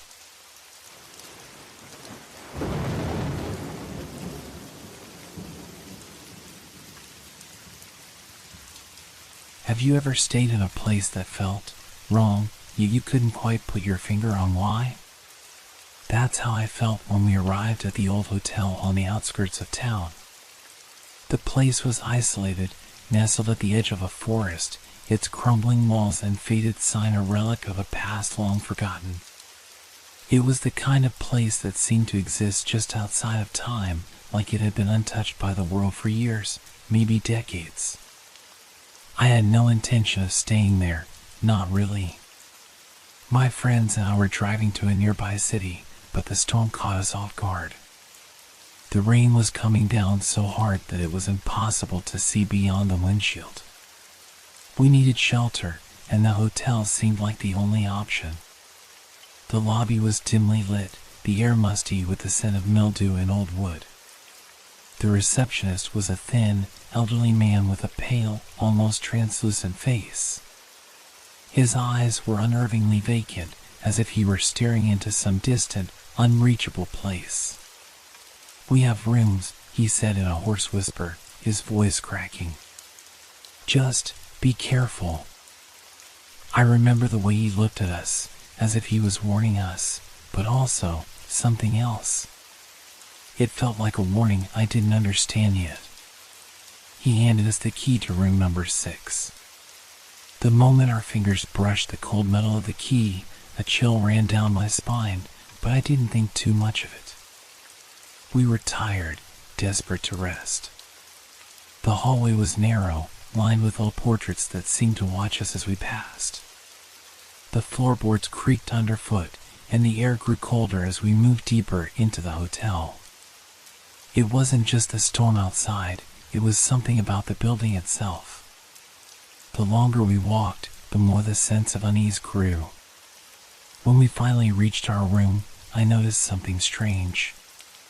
The door to room 6 was cracked open, as if someone had been there just moments before us. But there was no one in sight. The room was dim, the only light coming from a small lamp on the nightstand. The furniture was old, mismatched, but it was clean enough. We set our bags down and tried to make the best of it. I didn't want to seem paranoid, but there was something about the place that felt off. As we settled in, I noticed something on the wall. At first, I thought it was a trick of the light, or maybe my eyes were playing tricks on me after hours of driving through the storm. But as I stared, I realized it wasn't a shadow. It was writing. It was faint at first, almost like someone had scratched it into the wall with a dull knife. The letters were crude, uneven, but the message was clear. They never leave. Don't stay. I froze. My heart skipped a beat. My friends had already started unpacking their bags, but I couldn't take my eyes off the message. I glanced at them, but they didn't seem to notice. I didn't know whether to laugh it off or take it seriously. "Did you see that?" I asked, my voice barely a whisper. One of my friends, Sarah, looked over at the wall. She squinted, but the message was gone. There was nothing on the wall but peeling paint and old wallpaper. She shrugged, probably thinking I was just tired, seeing things. "Come on, it's just the storm getting to you. Let's relax," she said, settling down on the bed. But I couldn't relax. My mind raced. Who had written that? Why? And why had it disappeared so suddenly? I tried to push it out of my mind, to convince myself it was nothing. After all, this was just an old hotel. Old places had strange things happen. But deep down, I knew something was wrong. Something wasn't right. That night, as I lay in bed, the storm raged outside. The wind howled, and the rain battered the windows. The noise was deafening, but even through it all, I couldn't shake the feeling that we weren't alone. In the middle of the night, I woke up to a strange sound, a scraping noise, like something sharp dragging across the wall. I sat up in bed, my heart pounding. The sound continued, slowly at first, then faster, more erratic. I turned on the lamp, my hands trembling, and looked at the wall. The message was back. This time, it was clearer, the letters darker, more defined. "They never leave. Don't stay. You're next." I felt my blood run cold. This wasn't a coincidence. This wasn't just some prank or figment of my imagination. Something, or someone, was trying to tell us something. I grabbed my phone, my fingers shaking as I dialed the number for the front desk. The phone rang 3 times before the receptionist's voice crackled through the line. "Hello," he answered, his voice as hollow as it had been earlier. There's something wrong with our room," I said, my voice barely above a whisper. "There's writing on the walls, and it keeps changing." There was a long pause on the other end of the line. When he finally spoke, his voice was soft, almost too quiet. "You shouldn't have stayed," he said, just before the line went dead. The sound of the phone disconnecting echoed in my ears. I felt a shiver run down my spine. Whatever was happening in that hotel, it wasn't normal. It wasn't just a bad dream. Something was writing on the walls, and it was telling us things we couldn't ignore. I had no idea what it meant, but I knew one thing for sure. We had to get out. The phone call had left me feeling more unsettled than before. I stared at the wall where the message had been, my mind racing with confusion. "You shouldn't have stayed." Was it a warning? A threat? Who was behind this? The receptionist's cryptic words echoed in my head. Something wasn't right here. I stood frozen in the middle of the room, the dim light flickering above me. My friends were still asleep, oblivious to the terrifying messages that had appeared on the walls. I didn't know whether to wake them or not. I glanced at my phone, but the battery was nearly dead. Figures. With a deep breath, I stepped closer to the wall, my hand trembling as I reached out to touch the surface. The cold, rough texture of the old wallpaper sent a shiver through me, but the writing, it was as real as anything I had ever seen. I traced my fingers along the edges of the dark letters. They seemed freshly carved, almost alive, as though someone had just done it moments ago. My heart pounded in my chest as I felt a sudden surge of fear. There was no way this was just a coincidence. The storm outside had only grown worse, its wind battering against the building with terrifying force. Yet, in the quiet of the room, the storm felt distant compared to the oppressive sense of dread that weighed on me now. I quickly turned to Sarah and the others. "Wake up," I whispered urgently, but my voice felt foreign, strained. I shook Sarah's shoulder, harder this time, until she stirred. What is it?" she mumbled, groggy. "Look at the wall." "You need to see this," I said, trying to keep my voice steady, though the tremor in my words betrayed my fear.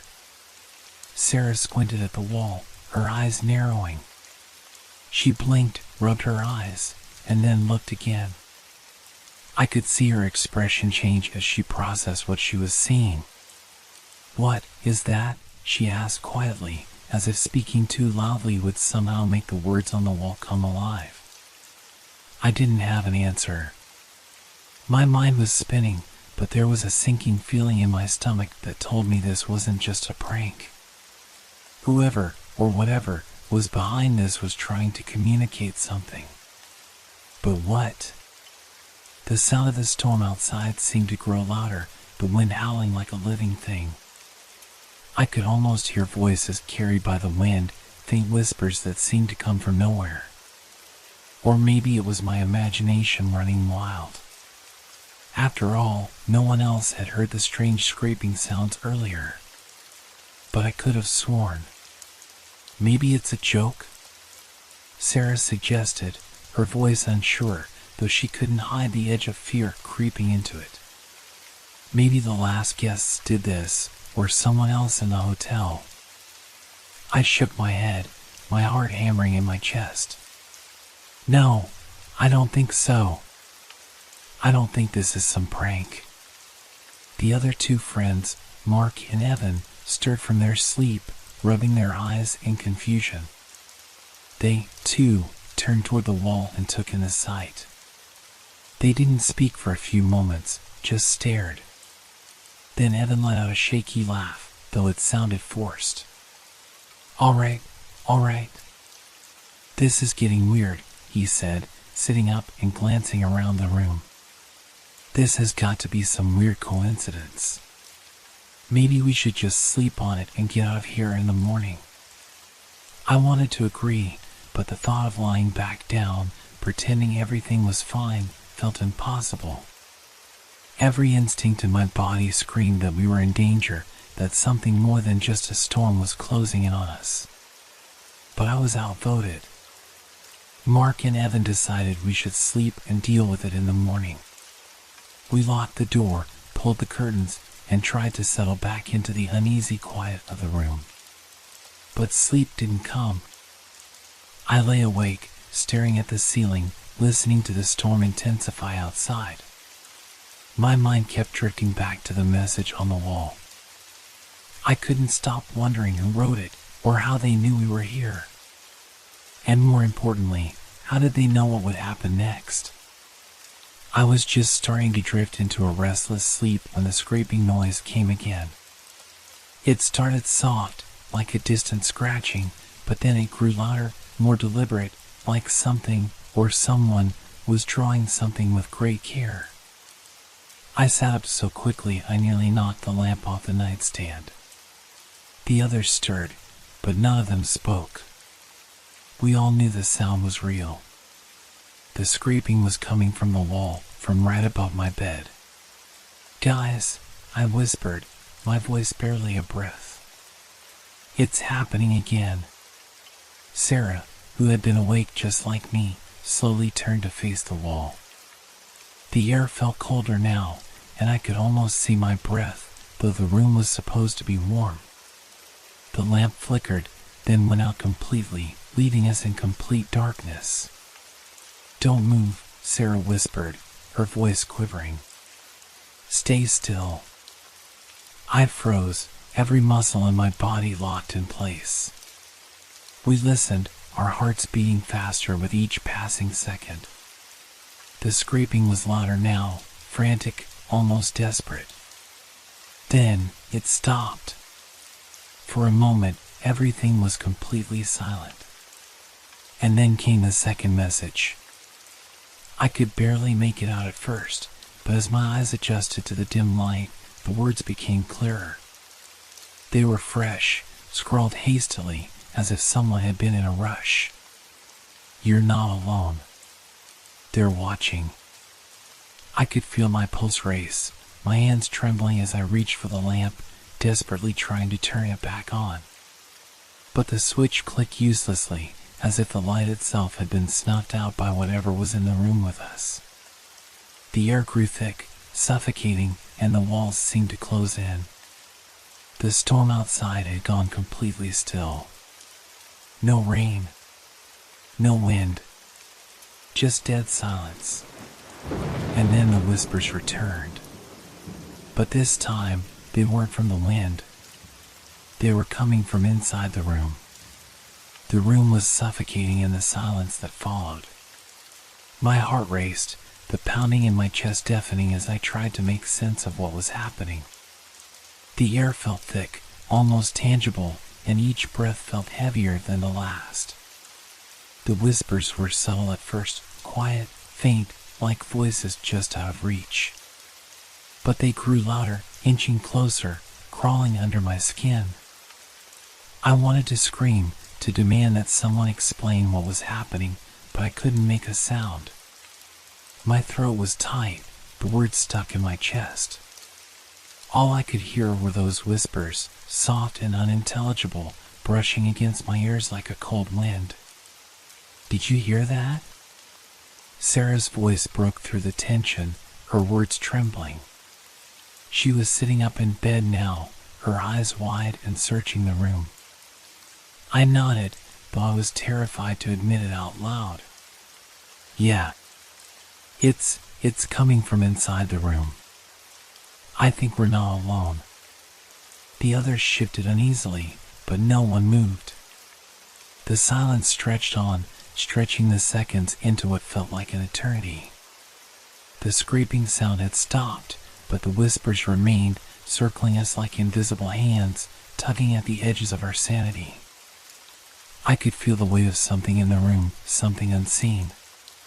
The hairs on the back of my neck stood on end as I scanned the shadows in the corners. There was no source for the voices. No shape, no figure. But it didn't matter. I knew we weren't alone. What do we do? Mark's voice cracked, breaking the silence. He sounded just as panicked as I felt. Should we leave? I mean, let's just get out of here. Right now. I wanted to leave. More than anything, I wanted to run, to get out of that place and never look back. But the door, it was locked. I checked it before. It wouldn't budge. Let's stay quiet for now, I said, though my voice was barely audible. Maybe it'll pass if we don't provoke it. No one spoke after that. We all just sat there, listening to the whispers that grew in volume, almost as if they were speaking directly to us now. I could hear my name, soft and insistent, coming from the dark corners of the room. Tessa. I flinched, my breath catching in my throat. My name. It was my name. But there was no one there. Tessa, they're coming. I clutched the blanket tightly in my hands, trying to steady my breathing. My mind was racing, but I couldn't process what I was hearing. Was it real? Was it a trick of the mind? I glanced over at my friends. They looked just as terrified as I felt. Sarah reached for her phone, but the screen was dark, completely dead. We need to get out of here, she said, her voice barely above a whisper, but the panic was unmistakable. I tried, I replied, my own fear rising. The door won't open. There was a long pause, during which all of us sat in silence, our eyes darting from one another to the walls, to the corners, to the ceiling. The whispers had grown louder, clearer now, and I could feel the air growing colder. It was like something was pressing down on us, squeezing the room tighter, cutting off any hope of escape. I stood up, suddenly feeling the overwhelming urge to do something. Anything. "I'm going to try again," I said, my voice shaking as I made my way to the door. I grabbed the doorknob, twisting it frantically, but it was no use. The door wouldn't move. It felt as if someone on the other side was holding it shut. That's when the whispers stopped. The silence that followed was deafening. And then came the sound I feared most. A soft scratching noise. The same sound I had heard earlier in the dead of night. But this time, it wasn't coming from the walls. It was coming from behind us. I spun around, my heart leaping into my throat, and saw nothing. Just the empty room, the dim glow of the moonlight seeping through the blinds, casting long shadows across the floor. But then, I saw it. In the dim light, the shadows on the wall were moving. Slowly, almost imperceptibly at first, but then faster, like they were crawling, shifting in a way that was completely unnatural. The shadows began to twist and stretch, forming shapes that resembled figures. My breath caught in my throat. I backed away, stumbling as the room seemed to close in on me. Mark and Evan jumped to their feet, looking wildly around the room. "What the hell is happening?" Mark yelled, his voice a mixture of panic and disbelief. I couldn't answer. My eyes were locked on the wall, where the shadows were now taking form, figures. Tall, indistinct shapes, with long arms and faces that seemed to flicker in and out of focus. They were moving toward us. The whispers returned, louder now, rising in a chaotic crescendo. I could hear the words clearly now, words that chilled me to the bone. "You shouldn't have stayed.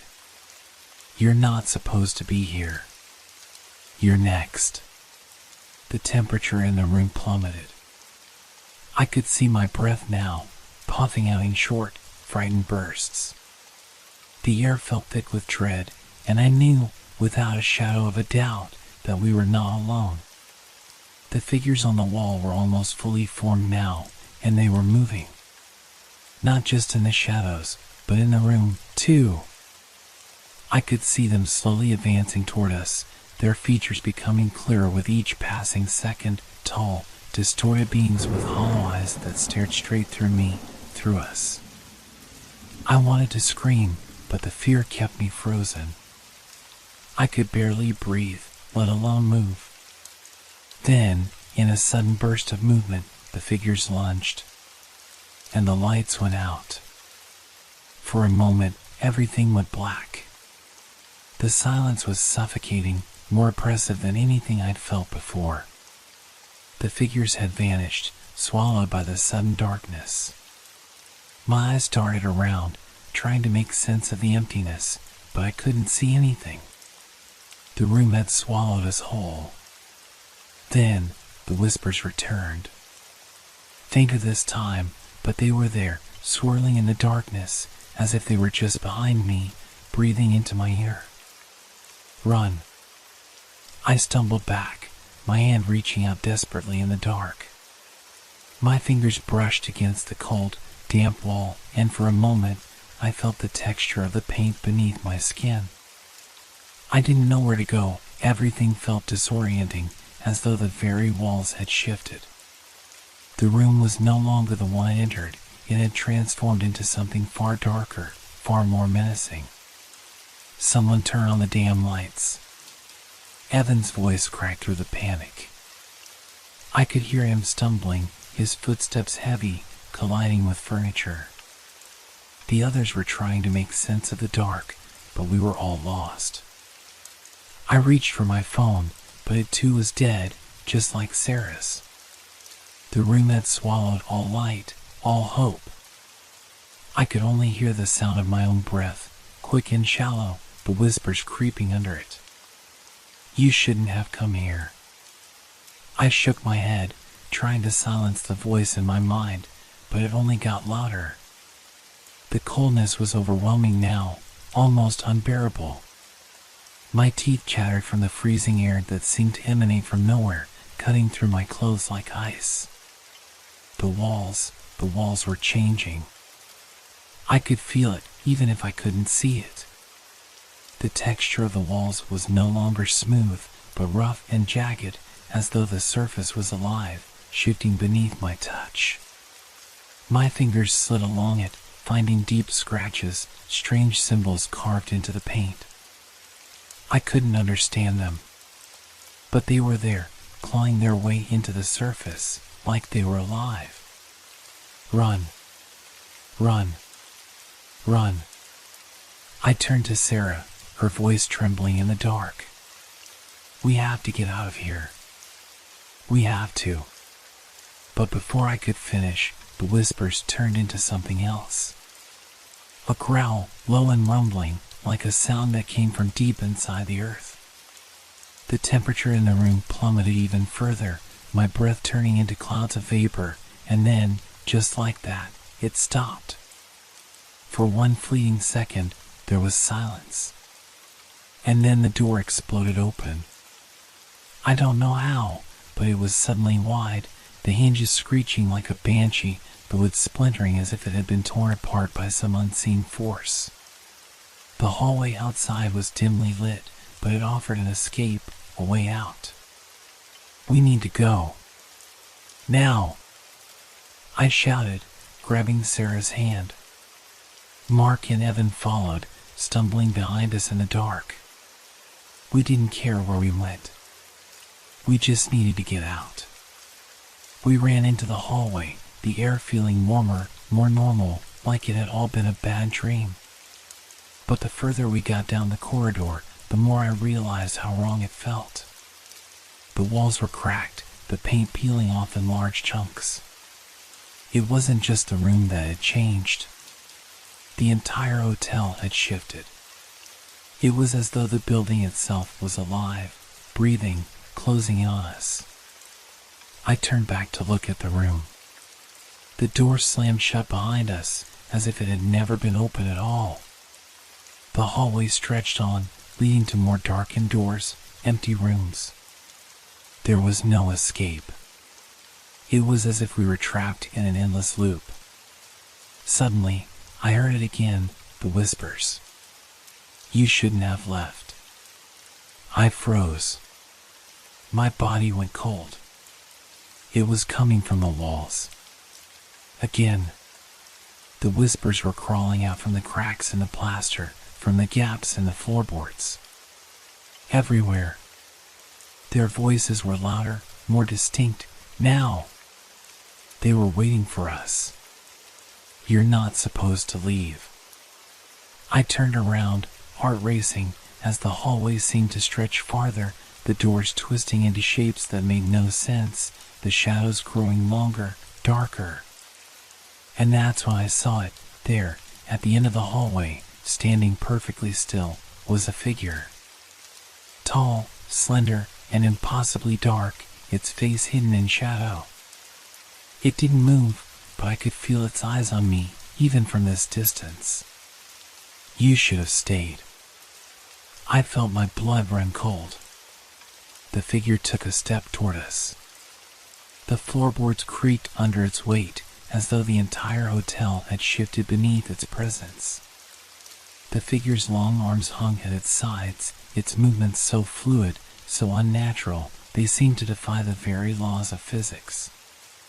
And with each step, the whispers grew louder, more urgent. I didn't know how much longer I could stand it. I could feel the air closing in around us, suffocating us. Then it spoke, and its voice was unlike any sound I'd ever heard. I'd been waiting. And I realized, with a cold jolt, that the whispers had never been about the hotel. They had been about us. We had always been the ones they were waiting for. But it was too late to run now. The figure moved faster, and the hallway seemed to shrink, the walls closing in around us. We were trapped. No escape. The walls were alive, the whispers suffocating, and the figure was closer, its eyes glowing like embers in the darkness. And as it reached out for me, everything went black. I don't know how much time passed after that. The world around me was nothing but blackness, like the deepest void I had ever been submerged in. I couldn't move, couldn't breathe, couldn't feel anything but the cold emptiness. I thought I had died. Thought it was over. But then I heard it. A voice. Soft at first, like a whisper carried by the wind. Wake up. It wasn't one of the others. It wasn't the figure. It was familiar. My heart raced, desperately clawing to make sense of the sensation of the voice. It felt like someone I knew, someone I should have remembered. Wake up. I opened my eyes. I was back in the room. The same room with the same peeling walls and the same faded wallpaper. But it was different now. The air was thick, oppressive, almost suffocating. The room felt wrong, out of place, like it wasn't where I was supposed to be. I turned slowly, panic starting to rise in my chest. There was no sign of the others. No sign of Evan, Sarah, or Mark. They were gone, just like that. I was alone. My hand brushed against the wall, and it felt cold. The walls were covered in cracks, but they were shifting, pulsing, like they were alive. The words. The letters were back. I couldn't believe it. The letters, the same ones we'd seen before, those cryptic, ever-changing messages. They were scrawled across the walls in the same twisted, jagged handwriting. But now, they were different. Now, they were written for me. I stepped closer, my breath hitching as I read the latest message. You shouldn't have stayed. The coldness seeped deeper into my bones. The whispers from before, they weren't just in my head. They were real. The voices. The presence. The figure. It wasn't gone. It had never left. You've been marked. I backed away from the wall, my feet stumbling as if they were made of lead. The air grew heavier, suffocating, and a strange, metallic taste filled my mouth. I looked around desperately, but there was no escape. No door. No window. The room was sealed, and I could hear the walls closing in around me. The voice came again, more distinct, more forceful. It's time. I gasped, the words sinking into my mind like a poison. My heart pounded harder, and then I felt it, the weight of the air pressing down on me. Something was moving in the darkness, something I couldn't see, but I could feel it. I could sense it drawing closer. I stumbled forward, reaching for the door, but it was no longer there. The walls had changed again. They were different now. The cracks, the letters, they had grown, spreading like a virus, taking over everything. There was no escape. I turned in a panic, trying to find some way out, but it was useless. The letters, they were still there, scrawled on the walls, filling every inch of space. I reached for my phone, desperate to call someone, anyone, but it was gone. The device I had clung to was now nothing more than a distant memory. I had no connection to the outside world. I was completely alone. The air thickened even more. My vision blurred. And then I saw it, the figure. It was there, just outside the corner of my eye. Tall. Dark. Its face was still hidden, but I knew it was watching me. I could feel its eyes on me, the weight of its gaze. It's too late. I froze, paralyzed with fear. The figure took a slow step forward, its shadow stretching across the floor, consuming everything in its path. The whispers became louder, more urgent. They weren't just voices anymore, they were commands. You belong to us now. I wanted to scream, to fight, but I couldn't move. The fear had me trapped. The figure advanced, its presence suffocating, filling every inch of the room. And then, in a voice that wasn't its own, I heard one final message. The walls never forget. The figure reached out. I was caught. There was nowhere to run. The room closed in around me, and the letters, those cursed letters, filled my vision, carving themselves deeper into my mind. And then, the darkness took me. The last thing I remember was the sound of a door slamming shut.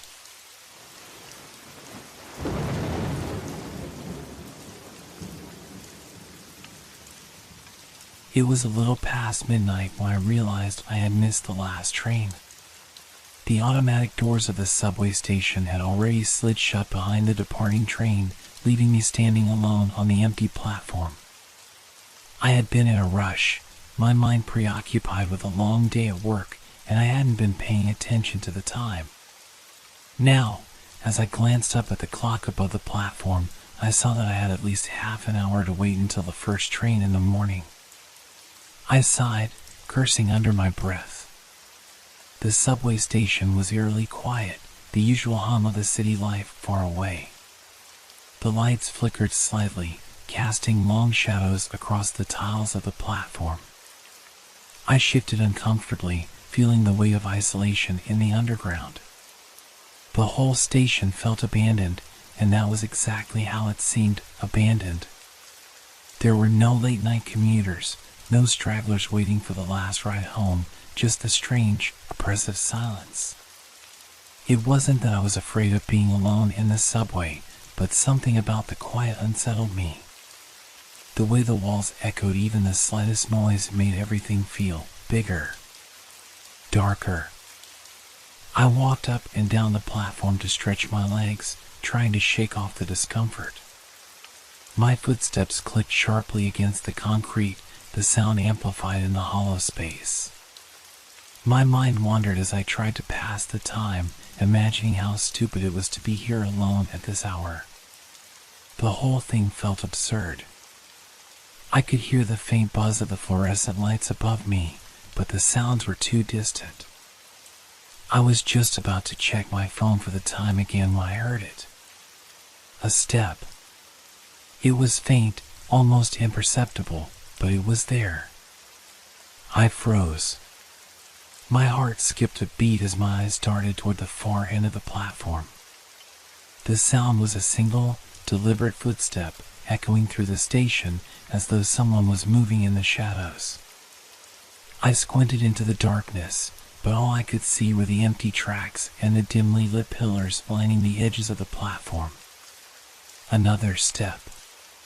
Closer this time. I felt the hairs on the back of my neck stand up. I wasn't alone. Someone was here with me. I didn't dare call out or move. It was the kind of place where any noise could easily get swallowed up, leaving only a lingering silence. I stood as still as I could, listening intently. The next sound came. It wasn't just a footstep anymore. It was a shuffle, like the person was dragging their feet across the floor. For a second, I thought I might have imagined it, but then I heard it again. The shuffle. And then, just as I turned my head to look in the other direction, I heard the unmistakable sound of a footstep right behind me. My breath caught in my throat. I spun around, my pulse quickening, expecting to see someone standing there. But there was no one. The platform was empty. I felt a shiver run down my spine, but I couldn't stand there frozen any longer. I needed to move. The sound had felt so real. So close. My heart was pounding now, and I couldn't shake the feeling that something was following me, watching me. I looked up and down the platform again, then decided to move. I started walking toward the far end, toward the exit. But then the sound came again. Footsteps. It wasn't my imagination. I could hear them. Every step was perfectly in sync with mine, echoing off the walls. But when I glanced over my shoulder, there was nothing. I quickened my pace, walking faster and faster, almost running, but the footsteps never stopped. The sound followed me, perfectly mimicking my movements. It was as if there was someone just behind me, their steps falling in line with mine, but when I turned, I saw nothing but the endless rows of lights and shadows. My breathing quickened, the air feeling colder with every step. The hairs on my arms stood up. I tried not to panic, but I couldn't help it. I was being followed. I knew it now. Someone, or something, was right there with me, and it was too quiet to confront. I reached the end of the platform and stopped, trying to get a better look, straining my ears for any sound that would give me a clue of what was happening. But there was nothing. Not a single sound. My own heart was beating so loudly in my chest, I almost wondered if it had been my footsteps I was hearing all along. But that couldn't be true. Could it? I stood there, still and trembling, my breath coming in shallow gasps. The silence around me felt suffocating, like the air itself had thickened and the walls were closing in. I turned in circles, my eyes darting from one shadow to the next, trying to catch a glimpse of whoever, or whatever, might be lurking just beyond my sight. The feeling of being watched was overwhelming. I knew I wasn't imagining it. The footsteps were too real, too synchronized, too deliberate. Then, just as suddenly as it had started, the sound stopped. I strained to hear anything, but there was nothing. No footsteps. No shuffle. Just the cold, oppressive silence that seemed to press against me from all directions. My heart raced in my chest, each beat thundering in my ears. What was happening? Was it just my mind playing tricks on me? Or had I somehow attracted the attention of someone else down here? I tried to push the fear aside and gather my thoughts. I had to get out. I had to leave the platform. The idea of standing there, exposed and vulnerable, in the heart of this dark, empty station filled me with dread. My legs felt heavy, but I forced myself to move again, heading for the stairs that led up to the street level. I reached the stairs and glanced back over my shoulder one last time. The platform was still empty, still quiet. But that feeling, the presence, was still there, lurking in the back of my mind. Suddenly, the lights flickered. The kind of flicker that makes you question whether you're seeing things. The kind of flicker that makes you doubt your senses. I froze again. My eyes were glued to the ceiling, watching the light fixtures above me buzz and flicker, the shadows dancing erratically across the walls. I took another step, then another, and the moment I set foot on the first step of the staircase, the unmistakable sound of a footstep echoed behind me once more. This time, it was louder, clearer, and it was closer. My blood ran cold. I spun around, my eyes wide in panic, but there was still no one there. The platform was empty, just as it had been. The footstep, however, had been so distinct, so close. It had been just behind me, close enough to feel the chill of it on the back of my neck. I was paralyzed with fear. The rational part of my mind screamed at me to run, but my body refused to move, as if some unseen force had frozen me in place. The air seemed to thicken, and for a split second, everything felt wrong. It was as if the very station had become something else, something that wasn't meant to be. Another step. I could feel it now, almost as if the sound was coming from inside my head. The sensation of someone right behind me was unbearable. My skin prickled with cold sweat, and every instinct in me screamed to get out. I forced myself to take a step backward, away from the sound, and the moment I did, I heard something else. A whisper. Faint, barely audible, but unmistakable. It was a voice, low, guttural, and cold. Run. I froze, my breath caught in my throat. The voice had come from right behind me. But I didn't turn around. I couldn't. I took one last glance at the darkened platform. There was no one there.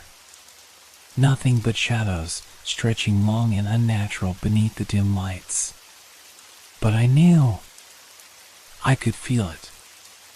The presence was there, waiting, watching.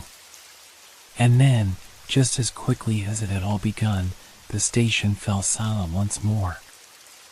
I turned and fled. Every step I took was accompanied by the eerie echo of my own footsteps, but now the sound seemed to multiply, as though it wasn't just me running. I didn't look back. I didn't dare. I burst through the turnstiles, my heart pounding, lungs burning from the effort, and didn't stop until I was out on the empty street. The cool night air hit my face, sharp and refreshing, but I couldn't shake the feeling that the darkness still followed me, lurking in the shadows. When I looked around, there was no sign of anyone. No one had followed me. No one had chased me. But the subway, it was still there, deep beneath the city, waiting. The strange, sinister force that had haunted me on the platform. I knew it was still there. And I knew it would be waiting for someone else. For someone who, like me, was foolish enough to stay too late. I couldn't stop shaking as I stood on the street corner, my breath coming in quick, ragged gasps. The night air felt fresh, almost surreal after the suffocating atmosphere of the subway station. I glanced around, expecting to see someone, anyone, walking down the sidewalk. But the street was eerily quiet, the streetlights casting long shadows on the empty pavement. I should have been grateful for the solitude. It should have felt like relief. But I didn't. There was something unnatural about it. The silence was too perfect. Too still. Like the whole world had stopped, holding its breath. As I walked down the deserted street, my mind raced. Had I really heard footsteps? Could I have imagined the voice? The whisper had been so real. But no one had been there. No one but me. I found myself slowing down, almost involuntarily. Something was pulling me back, dragging me toward the station again. I couldn't shake the feeling that I'd left something behind, something important, something I couldn't quite grasp. I stopped in front of the entrance to the subway, staring at the gates. The station was dark. The lights inside flickered, casting brief shadows that danced across the tiles. It was like the place was alive, waiting, watching. The thought of going back down there, into that oppressive underground space, terrified me. But there was something in me, a strange compulsion, that made me want to return. I took a tentative step forward, then another. Each footstep felt like an intrusion into the dead silence that surrounded me. Just as my fingers brushed the cold metal of the turnstile, the feeling washed over me again. That overwhelming sensation that someone, or something, was watching. I froze, my hand still on the turnstile, but I didn't move. Then I heard it again. The sound of a footstep. This time, much clearer than before. It was close. I spun around, my heart leaping into my throat, but there was nothing there. Just the dark street behind me. The streetlights flickered as I searched the empty sidewalk, my eyes darting from corner to corner. But I wasn't alone. I felt it. I could hear it now, just faintly, but unmistakable. It was a faint scraping sound, like the drag of fabric across concrete. Something heavy, something dragging itself closer, step by slow step. I turned back to the entrance of the station, my feet moving on their own, against my will. My thoughts were a chaotic jumble, but the only thing clear in my mind was the one thing that terrified me more than anything else. I had to get back inside. I didn't know why. I just had to. The scraping grew louder, closer. And the sound wasn't the only thing that began to grow. The shadows around me stretched, contorted, as if something was shifting beneath them. Something alive. I pushed open the turnstile, my breath caught in my throat, and hurried down the stairs. The moment I stepped onto the platform, I knew something was wrong. The lights flickered once again. Not the usual flickering, but a rapid, stuttering flash, like the very electricity in the station was failing. The scraping noise was gone, replaced by silence. But it wasn't comforting. It was worse. The station felt wrong, like I was no longer welcome. Like the walls themselves were pushing on me, drawing me back into the deep, suffocating dark that lay beyond the tracks. I hesitated, unsure whether I should run or keep moving. Then I saw it. At the far end of the platform, the faintest outline of a figure. It was hard to make out in the low light, but it was there, standing still, unmoving. A figure that wasn't there before. I knew, with terrifying certainty, that it was the same figure I had sensed earlier. The presence that had followed me. It was waiting for me. My breath caught in my throat, and my chest tightened. The air felt thick, almost suffocating. I wanted to scream, to run, to escape, but my feet were frozen. I couldn't move. I just stood there, staring at the figure. It was not a person. Not really. The shape was wrong, too vague, too distant, too unnatural. It shifted, like a blur, flickering in and out of sight, never fully revealing itself. And yet, it was there, unmistakably, staring back at me. I couldn't tear my eyes away. It was as though the very sight of it was hypnotizing me, locking me in place. Then, the sound returned. A footstep. One. Then another. But this time, I knew. It wasn't coming from the figure. It was coming from behind me.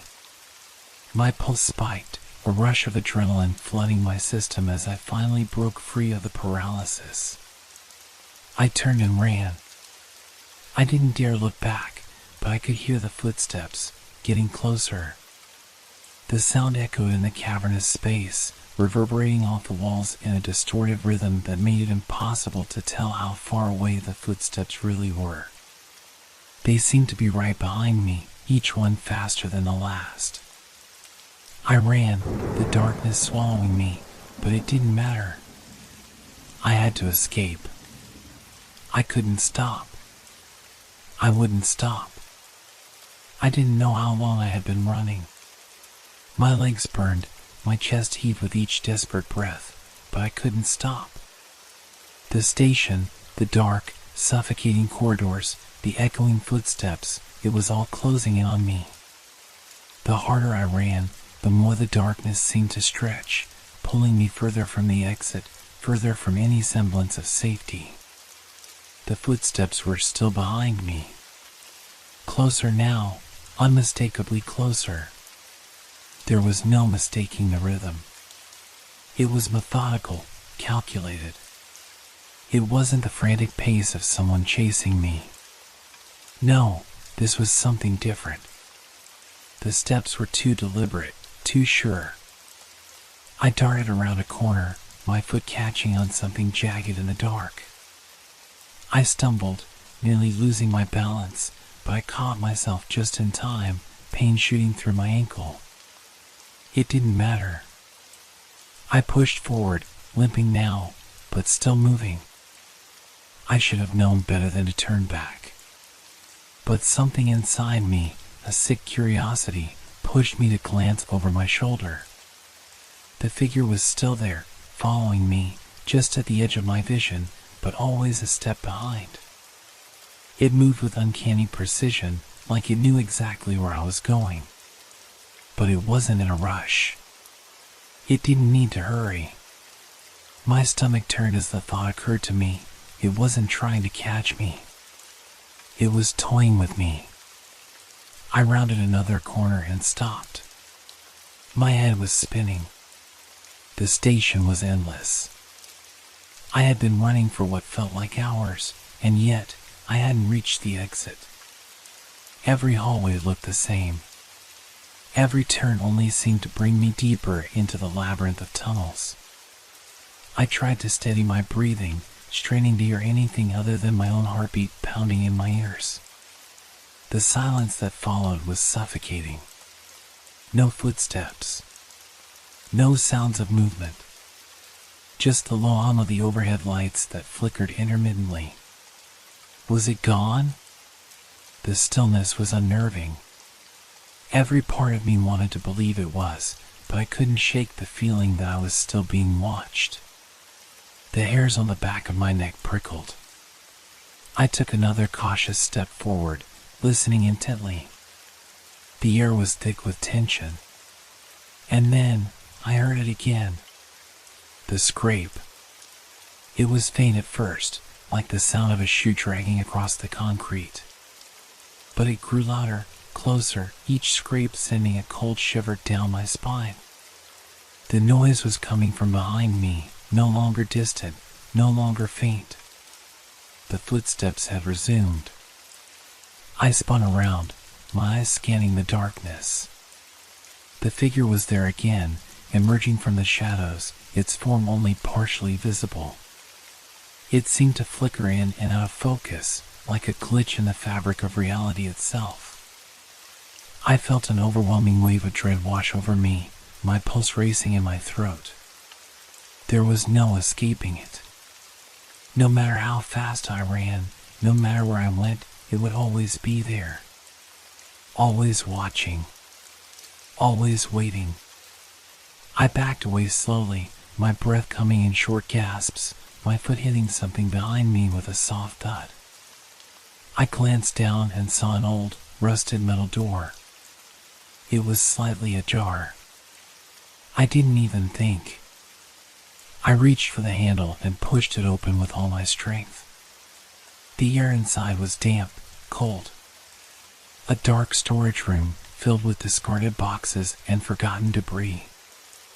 I slammed the door shut behind me and pressed my back against it, my hands shaking as I tried to steady my breathing.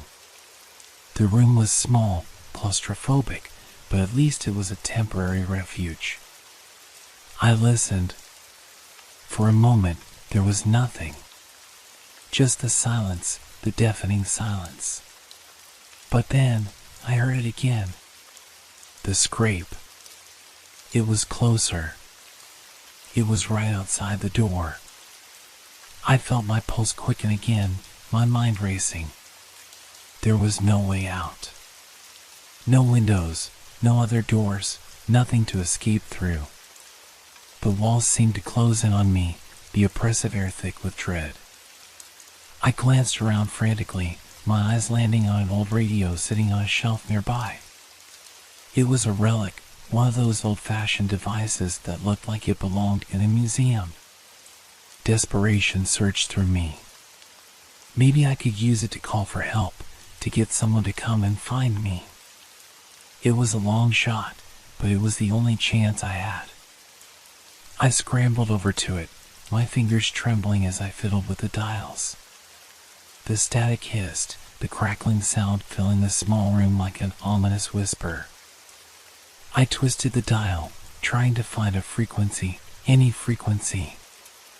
Then, just as I was about to give up, a voice crackled through the static. "Hello, is anyone there?" I froze, my heart nearly stopping in my chest. It was a voice. But it wasn't just any voice. It was the same voice I had heard earlier. The same voice that had whispered to me in the subway. I could feel the hairs on my neck standing on end. My mouth was dry, my mind struggling to process what was happening. How could this be? It was impossible. That voice, that person, was dead. And yet, there it was again, clear this time, the voice calling to me from the static. "I see you. I see you." My blood ran cold. The voice wasn't just coming from the radio. It was coming from inside the room. I turned slowly, my breath catching in my throat. I couldn't move. My feet were rooted to the ground, my body paralyzed with fear. The voice continued to echo in my mind, growing louder, clearer. "I see you," it whispered again, as though it was right next to me, breathing the words into my ear. My heart pounded in my chest, and I slowly turned toward the corner of the room. The shadows were deep, and the light from the dimly flickering bulb above me barely reached the far edges. I could feel the air grow colder, a biting chill creeping up my spine. The silence had returned, suffocating, as if everything in the room was holding its breath. And then I saw it. A figure. A shadow, barely distinguishable from the darkness itself, standing in the farthest corner of the room. I couldn't make out any details at first, but I could feel its presence. The air seemed to thicken, pressing in on me from all sides. I could hear my own pulse in my ears, thudding so loudly that it drowned out every other sound. The figure shifted, slowly, deliberately. I could see it now, a tall, distorted shape that flickered in and out of focus like a malfunctioning television screen. It was humanoid, but something was terribly wrong. The proportions were off. Its limbs were too long, its head too small, its outline jagged, like it was made from the very shadows themselves.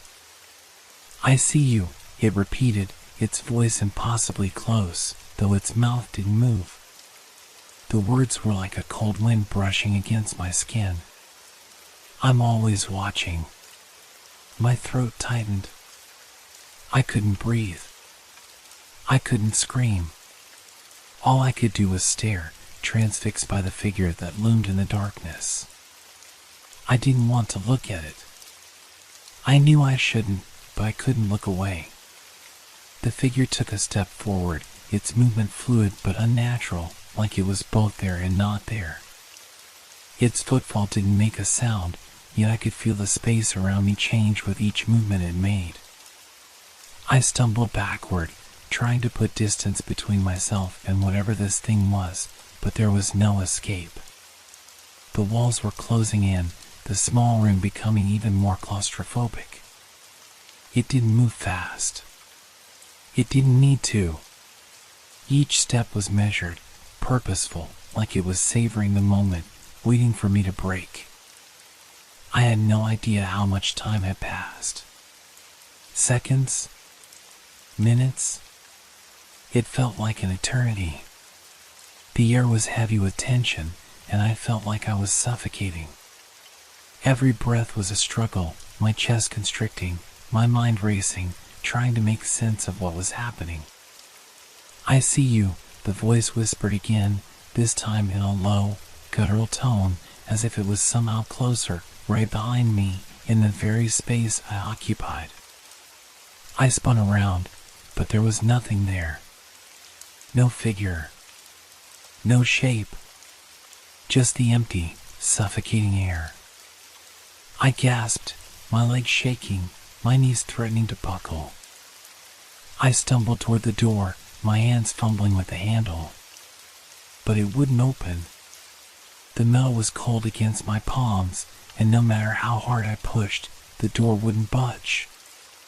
"Let me out, please," I muttered under my breath, my voice a fragile whisper that barely cut through the thick silence.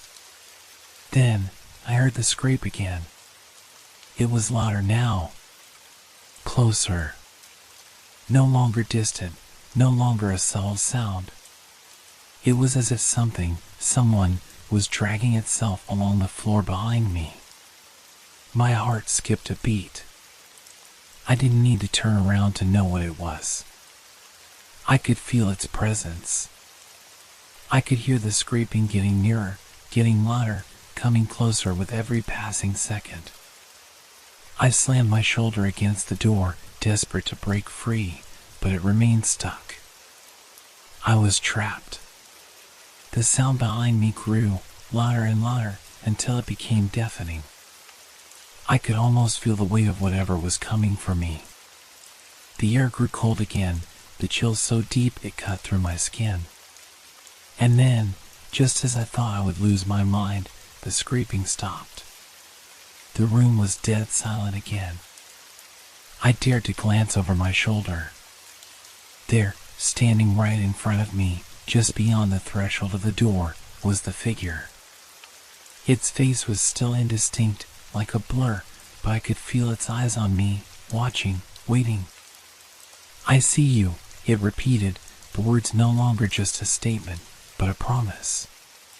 A cold, merciless promise. I took a step back, my breath hitching, and then another. The room seemed to close in on me, the walls pressing against me from all sides. The figure stepped forward again, its movements deliberate, slow, almost mechanical. It was coming for me. I had to get out. I had to escape. Without thinking, I turned and lunged at the window across the room, slamming my shoulder into it. The glass cracked but didn't shatter. I threw myself against it again, and this time it splintered, shards flying out in all directions. I could feel the glass cutting into my skin, but I didn't care. I had to get through. The figure was closer now. I could feel its cold presence behind me, and I knew it was only a matter of time before it reached me. I crawled through the broken window, blood dripping from the cuts on my arms. The cold night air hit me like a slap in the face, but I didn't stop. I couldn't stop. I scrambled to my feet, stumbling into the street, my breath coming in short, panicked gasps. I looked back. There was no sign of the figure. No movement. Just the empty darkness of the room, the shattered window I had just crawled through. For a moment, I thought I was safe. But then I heard it again. The scrape. It was coming from behind me. And it wasn't just in the subway anymore. It was everywhere. I ran. My feet pounded the pavement, my body moving on pure instinct. I couldn't hear my own breath over the relentless scraping sound that followed me. It was everywhere. Echoing off the walls, reverberating through the empty street, closing in from all directions. Each step I took only seemed to draw it nearer. I didn't dare look back. I couldn't. The moment I did, I knew I would see it again. That figure, that shadow, always just behind me, always so close I could feel its presence pressing against my skin. My heart thudded painfully in my chest, each beat a reminder that I was being hunted. I turned a corner, my legs burning with exhaustion, but I couldn't slow down. I couldn't let it catch me. I didn't know what it was or how it was following me, but I knew that I couldn't escape it by simply running. No matter how far I went, it was always there, just beyond my reach. A streetlight flickered above me, casting an eerie glow across the sidewalk. I looked around, my mind racing. Everything was too quiet, too still. The scraping sound had faded for a moment, but the silence was worse. It felt like the calm before a storm. My breath came out in shaky gasps, my hands trembling as I wiped my forehead. I had to stop. I had to think. But there was no time. No time to think, no time to plan. I kept running. I stumbled down the street, past darkened storefronts and empty alleys, the light from the street lamps casting long, distorted shadows across the pavement. The city should have felt familiar, but it didn't. It felt like a labyrinth, a maze with no way out. And I was trapped inside it. I heard the scrape again, this time louder than ever. It was right behind me. So close I could feel the air shift, like something was moving just out of my line of sight. I spun around. Nothing. Just the empty street. But the scrape, it didn't stop. It kept going, closer, louder, like the ground itself was shaking under its weight. I could feel my legs weakening, the fear settling deep into my bones, turning my muscles to jelly. I reached a crosswalk, and for a brief moment, I thought I saw something in the distance. A figure, standing at the end of the block, just barely visible under the dim light. My heart skipped a beat. Was it the same figure? Or was it something else? I couldn't stay. I couldn't take the chance. I bolted across the street, my mind racing for any sign of escape. But the scrape was still there, relentless, undeterred. The sound was everywhere, surrounding me. And then, through the chaos of my panic, I realized something. It wasn't just behind me. It was all around me. I stopped dead in my tracks. The figure. I could feel it, now closer than ever, pressing against me from all sides. But when I looked around, there was nothing there. No shadow, no shape, no form. Just the empty, quiet city street. But the scrape continued. I tried to calm myself, tried to think through the fear, but nothing made sense. The world around me seemed to shift and distort, the buildings blurring into shapes that didn't belong. The sound, the scraping, the figure, none of it was real. And yet it was all so real. I could feel it. I could hear it. I could sense it, closing in on me. I didn't know how long I stood there, paralyzed by fear. Seconds? Minutes? I couldn't tell. The only thing I knew was that it was getting closer. I could feel the temperature drop, the air around me growing thick and suffocating. And then it happened. A shadow, darker than the night itself, flickered at the edge of my vision. I whipped around, but it was already gone. My heart pounded in my ears, my breath coming in ragged gasps. I backed up, my eyes darting around, trying to catch a glimpse of it. I saw it again. The figure, standing just ahead, near the alley. It was tall, impossibly tall, its body warped and contorted in ways that defied logic. The head was too small for the body, the limbs too long. It was made of the darkness, a part of the night itself, and as it stepped forward, the air seemed to bend around it, like the world was warping to accommodate its presence.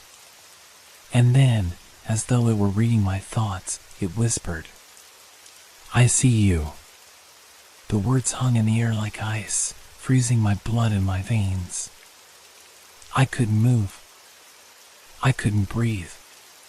The scraping grew louder, closer, as if it was crawling toward me from all directions. I ran. I ran harder than I had ever run before. My feet pounded against the pavement, but the figure was still there, always just out of reach. No matter how fast I ran, it stayed with me, a shadow in my periphery, its presence suffocating, relentless. I didn't know where I was going. I didn't care. I just needed to escape.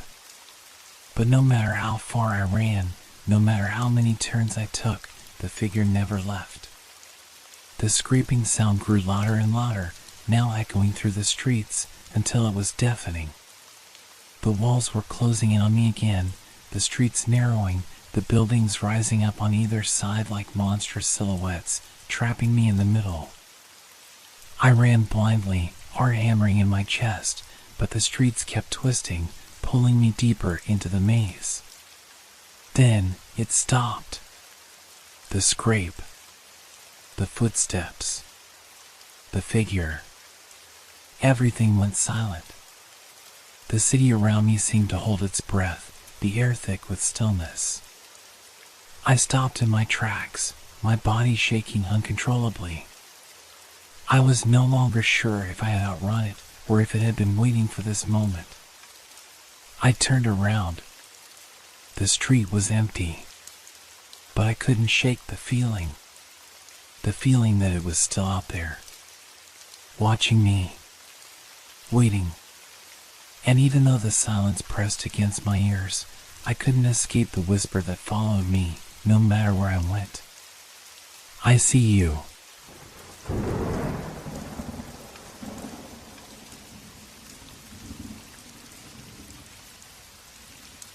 Every night, just before I turn off the lights, I glance out the window.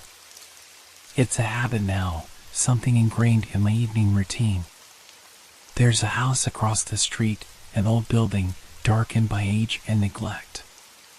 The windows are cracked, the paint chipped, but there's one window I can't stop looking at. Every night, there's a man standing in that window.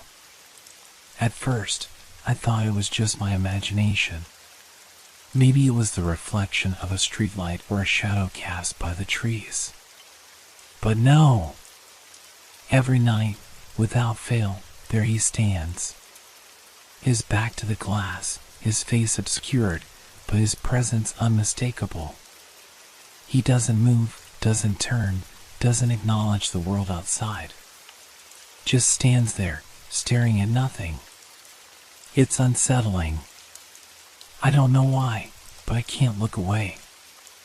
I try to convince myself that I'm being paranoid, that it's just a trick of the light or a figment of my tired mind. But every night, the man is there. And the longer I watch him, the more I feel a gnawing sense of unease crawling through my chest. It's a feeling I can't shake, like someone is watching me. I find myself pulling the curtains closed, but it doesn't help. I know he's still there, standing in that window, watching me. And I can't stop wondering, why? I can't take it anymore. One evening, after yet another sleepless night filled with his unblinking stare, I decide to do something about it. I don't know what it is, but I feel like I have to know. I have to see what's really going on in that house. It's almost midnight when I finally gather the courage. I throw on my coat, grab my flashlight, and step outside into the cold night. My heart pounds in my chest as I cross the street, the sound of my footsteps echoing in the empty air. The street is eerily quiet. The only sound is the soft rustling of leaves in the wind. I reach the front gate of the old house. The gate creaks open as I push it, the hinges groaning as if protesting my intrusion. I step onto the cracked walkway, my flashlight flickering in the darkness. The house looms above me, its windows dark and empty, except for that one. The window across from mine. I can see it clearly now, the faint glow of the streetlights illuminating the room inside. But there's no one there. I stand frozen for a moment. I blink, squinting my eyes, but the window is empty. The man is gone. I look around the yard, my eyes scanning every corner of the property, but there's no sign of anyone. Confused, I step closer to the house, my breath visible in the cold air. I reach the front door, which is slightly ajar. My hand trembles as I push it open, the creak of the door reverberating in the stillness. I step inside. The house is freezing. It's as if time has stopped here. Dust clings to every surface, cobwebs hang from the ceiling like forgotten memories. The furniture is covered in white sheets, some of them torn and frayed, as though abandoned long ago. The air smells stale, thick with the scent of old wood and mildew. I move deeper into the house, the beam of my flashlight flickering across the walls. The silence is oppressive, every creak of the floorboards beneath my feet louder than it should be. I pass room after room, but there's no sign of life. No sound of movement. No hint of anything alive. Until I reach the staircase. The stairs are narrow and steep, leading up to the second floor. I hesitate, my pulse quickening. But I have to know. I have to see for myself. I climb slowly, my feet heavy on the steps. The house feels different up here, like it's holding its breath, waiting. I reach the top and turn down the hallway. The flashlight illuminates the long corridor, the walls cracked and peeling, the air thick with dust. And then I see it. The window. The very one I've been watching for weeks. It's at the end of the hallway, just as I remember it, its glass dark and reflecting the streetlight below. But there's no one there. No figure standing in the window. I feel a strange sensation of relief, but it's fleeting. Something is wrong here. I can't explain it. The house is empty, but there's a sense of presence. Something watching me, something waiting. I move closer to the window, my heart pounding in my chest.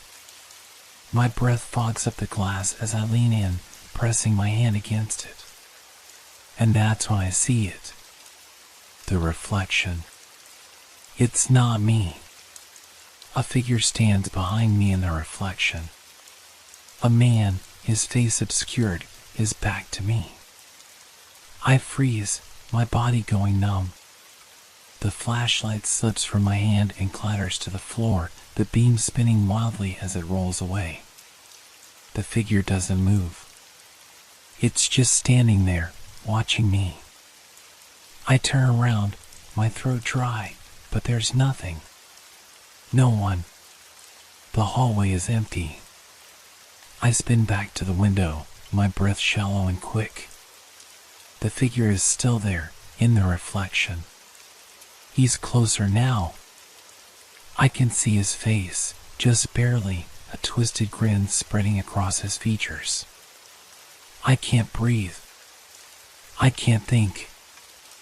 I stumble back, my feet catching on something, and I fall to the floor with a crash.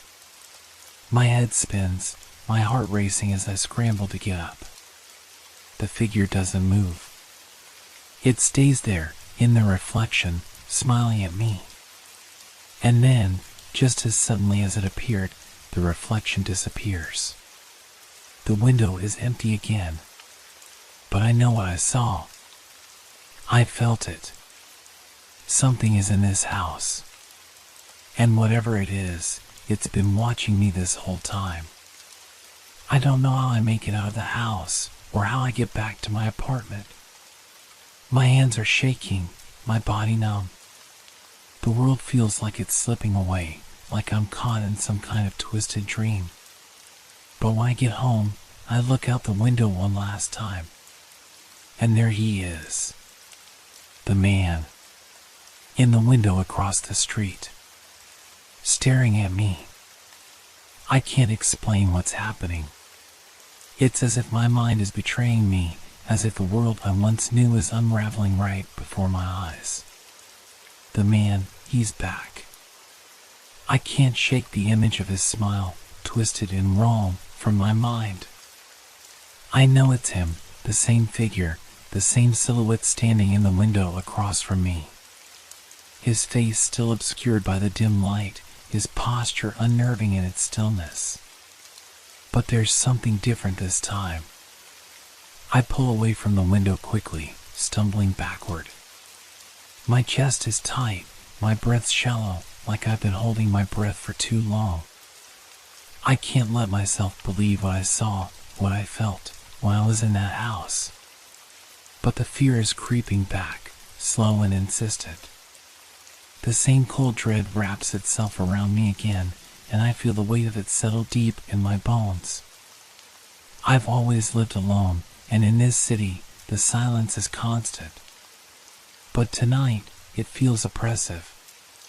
The hum of the streetlights outside is the only sound, a low, distant buzz that seems to grow louder the longer I sit in the dark.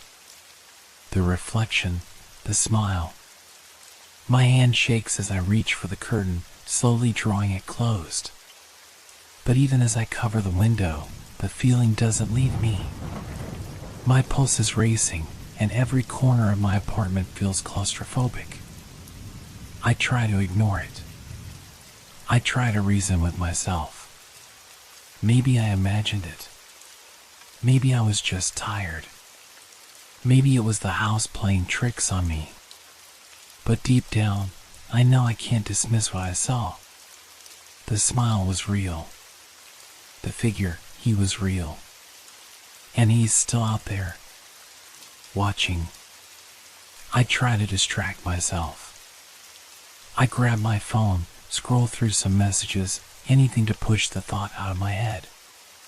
But it's no use. It keeps coming back.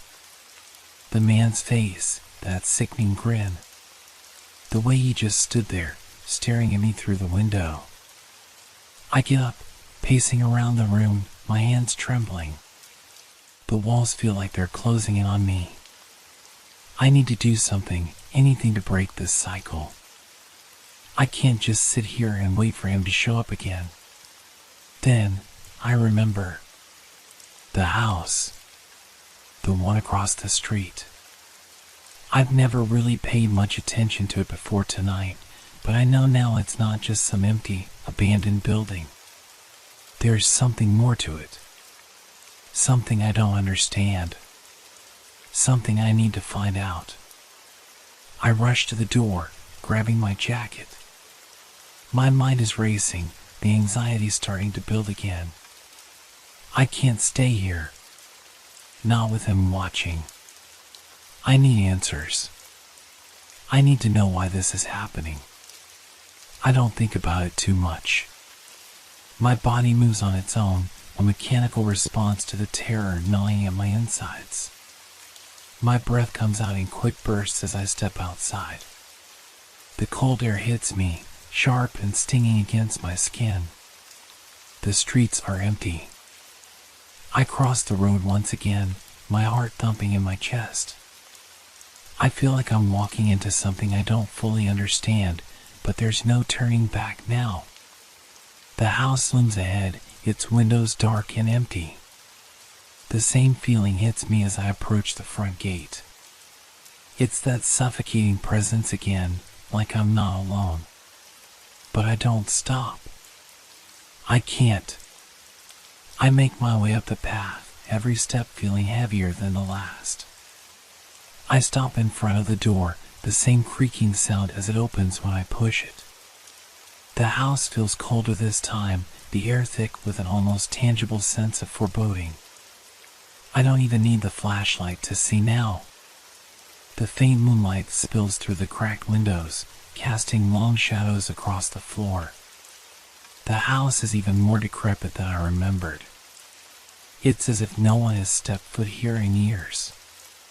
Everything is decayed, abandoned, lost to time. I can't explain why I'm here, why I'm going deeper into this house, but I know I have to. I move silently through the house, my footsteps echoing off the walls.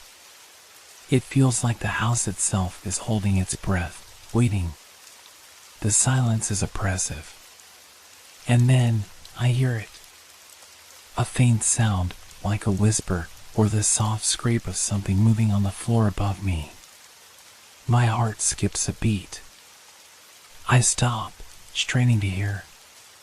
There it is again. A faint, deliberate sound. Someone, something, is in the house with me. I take a few cautious steps forward, the floorboards creaking underfoot. My body is tense, my every muscle locked with fear, but I force myself to move. I reach the stairs, slowly climbing them, the sound of my own breathing loud in my ears. As I reach the top, I feel the temperature drop. The air is colder here, like a chill that runs through your bones, sinking into your very core. I walk down the hallway again, feeling as if I'm being drawn into some kind of trap. And then I see it. The window. That window. The one across from mine. But now it's different. The figure is standing there, just like before. But this time, he's not facing away. He's facing me. His eyes are wide open, unblinking. There's something unnatural about the way he's staring, like he can see straight into my soul. And that's when I hear it. Footsteps. Slow and deliberate, coming from behind me. I spin around, but there's nothing there. The hallway is empty. But I know I'm not alone. The man isn't in the window anymore. The smile is gone, but the feeling lingers. And then I hear it again. The footsteps. Closer this time. I turn to run, but the door slams shut. I can't breathe. The air feels like it's been sucked out of the room, leaving nothing but an oppressive emptiness. My hand slams against the door, trying to push it open, but it doesn't budge. The wood is cold, unyielding, like it's been sealed shut for years. I feel trapped. Panic sets in. My heartbeat thunders in my chest, every thump a loud reminder that I am not alone. I hear the footsteps again. Closer. Closer.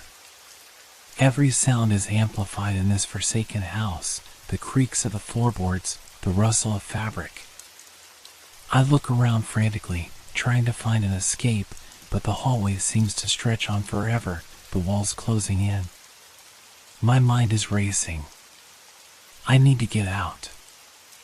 I need to move. The window. I turn towards it, my breath caught in my throat. The window across from mine. The man, he's no longer in the window. But I know, deep down, he's still here. I can feel his presence. The hairs on my neck stand on end. I spin back to the door, trying again, pushing with all my might.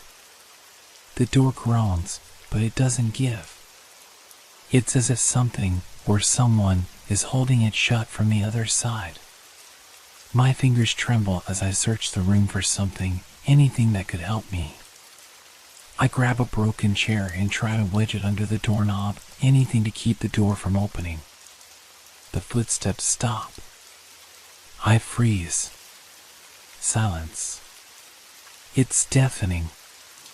I'm waiting for the sound of the door creaking open, for the soft scuff of shoes on the floor. But nothing happens. The stillness grows thick around me. My breath is shallow, my chest tight with dread. And then, a voice. It's a whisper, soft and slow, as though the words are coming from the very walls. It's not a voice I recognize, but it's clear enough for me to make out the words. Look behind you. The chill in the room deepens. The voice is low, almost guttural, filled with malice. I don't want to turn around. My body freezes. Every instinct tells me not to look. But the voice, it lingers in my mind, replaying over and over, like a haunting chant. I slowly, painfully, turn my head. And there he is, standing in the doorway, just beyond the reach of the dim light, the same figure. The man. His face is still hidden, but I can see him now more clearly than ever. He's taller than I remember, his frame looming, filling the doorway. He doesn't move. He doesn't blink. He just watches me with an intensity that makes my skin crawl. I want to scream. I want to run. But I can't. My body won't respond. It's as if some invisible force has pinned me in place, a cold, paralyzing fear settling over me. The man steps forward, one slow, deliberate step at a time. Each movement is measured, calculated. He doesn't hurry. He doesn't need to. I take a step back, my heart racing in my chest. I'm at the edge of the room now, my back pressed against the cold wall. The door is still shut. There's no way out. I'm trapped. And the man is coming closer, his figure growing larger, the darkness around him almost swallowing him whole. Why are you doing this?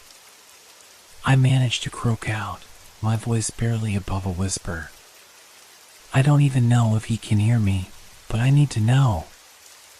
I need an explanation, anything to make sense of this madness. He doesn't answer. He just keeps moving closer, his feet making no sound as he crosses the floor. The air grows heavier, colder. I can't breathe. My lungs feel like they're being squeezed from all sides. I close my eyes, trying to block him out, trying to will myself to wake up from this nightmare. But when I open them again, he's standing right in front of me. His eyes. I finally see them. They're empty. Black. Void. Like two deep pits that draw you in and never let go. I want to look away, but I can't. His gaze holds me captive, paralyzing me even more than before. The world around us blurs, the walls closing in, the room shrinking. His presence is overwhelming. The smile. The one I saw in the window across the street. It's there again, forming at the corners of his lips. Slowly. Sinister. I can't look away. My mind is screaming for me to move, to run, but my body won't obey. I feel the heat of his breath on my face, his dark eyes locked with mine, and I just know that something terrible is about to happen. The air around us shifts. The temperature drops even further until it feels like I'm standing in the middle of an ice storm. The silence is suffocating. And then I hear it.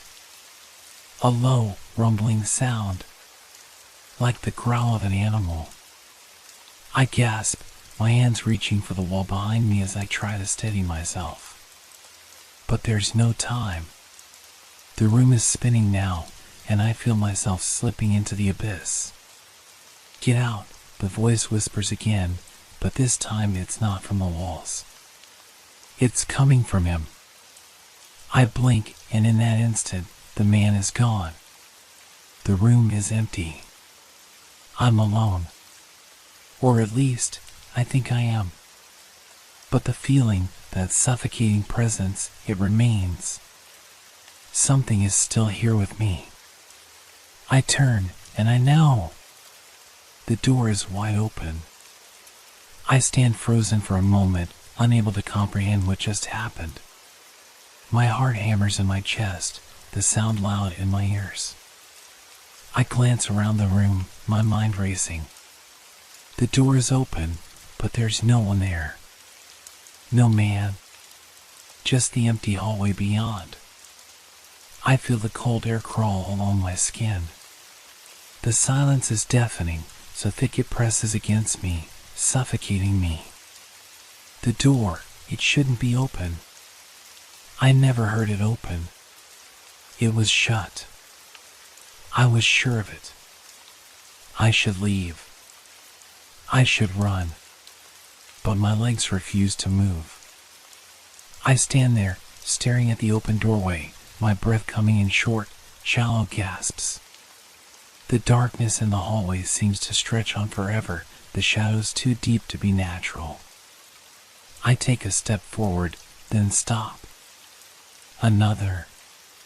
There's something wrong. I can feel it in the air, the weight of it. The darkness in the hallway pulls at me, beckoning me like a black void that wants to swallow me whole. But I can't stand still. I can't stay here any longer.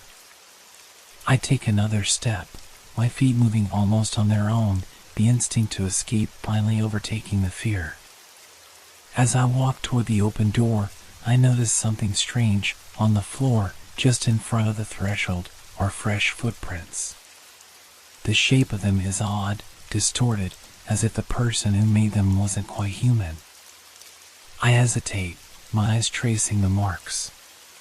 The air feels thick, oppressive, and I step out into the hallway. The moment I cross the threshold, I know I've made a mistake. The temperature drops even further, and the darkness presses in, heavy and suffocating. The hallway seems to stretch on longer than it should, like the space itself is warping, bending to some unknown force. I look to my left, then my right. The walls seem to close in, and the distant echo of footsteps makes my skin crawl. But these footsteps are different. These aren't the regular footsteps of someone walking. They're slow, deliberate, dragging, as though whoever is behind me is stumbling, or worse, crawling. I turn quickly, but no one is there. Nothing. Just the stretch of the hallway, the dim, flickering lights casting long, erratic shadows that seem to dance across the walls. I take another step. Another. But the dragging sound follows me, growing louder with every step I take. My heart races, and I can feel my pulse thundering in my ears. The darkness in the hallway is closing in now, wrapping around me like a suffocating blanket. I can feel the weight of it, like a presence, like something watching me from the shadows. And I know without a doubt, that whatever it is, it's not human. I break into a run. My footsteps echo off the walls, but the dragging sound is louder. Closer. I hear it now, slow, scraping along the floor, like fingers dragging across the surface, leaving a trail of something wet and sticky behind. I turn a corner, my heart pounding in my chest, but I don't dare look back. I can't. The fear is too much. I run faster, faster than I've ever run before, my body moving on pure instinct. I pass doorways, rooms that look just like mine, empty, cold, abandoned, but the feeling of being watched never fades. The sensation of something following me, crawling behind me, is unbearable. Suddenly, I hear it. A voice, low and guttural, a whisper just behind me. Don't run. I freeze. My body locks up, every muscle screaming, but I can't move. The voice lingers in my ears, chilling and cold, sending a shiver down my spine. It's too close. It's too real. I turn, slowly, my breath hitching in my throat. I don't want to look, but I have to. I need to know what it is. And when I do, I wish I hadn't. It's not a man. Not anymore. The figure in the hallway is monstrous, twisted in ways that don't belong in this world. It's tall, impossibly tall, and its limbs stretch unnaturally, like they've been elongated, the fingers jagged and bent at odd angles. Its skin is pale and stretched tight, the surface slick with something dark and glistening. But its face is the worst part. It's the same face I've seen in the window. The man's face. but it's twisted now, distorted. Its eyes are wide and hollow, black pits where nothing exists. And its mouth, it's smiling. The smile is too wide for any human being. The corners of its lips stretch unnaturally, exposing sharp, jagged teeth that seem to gleam in the dim light.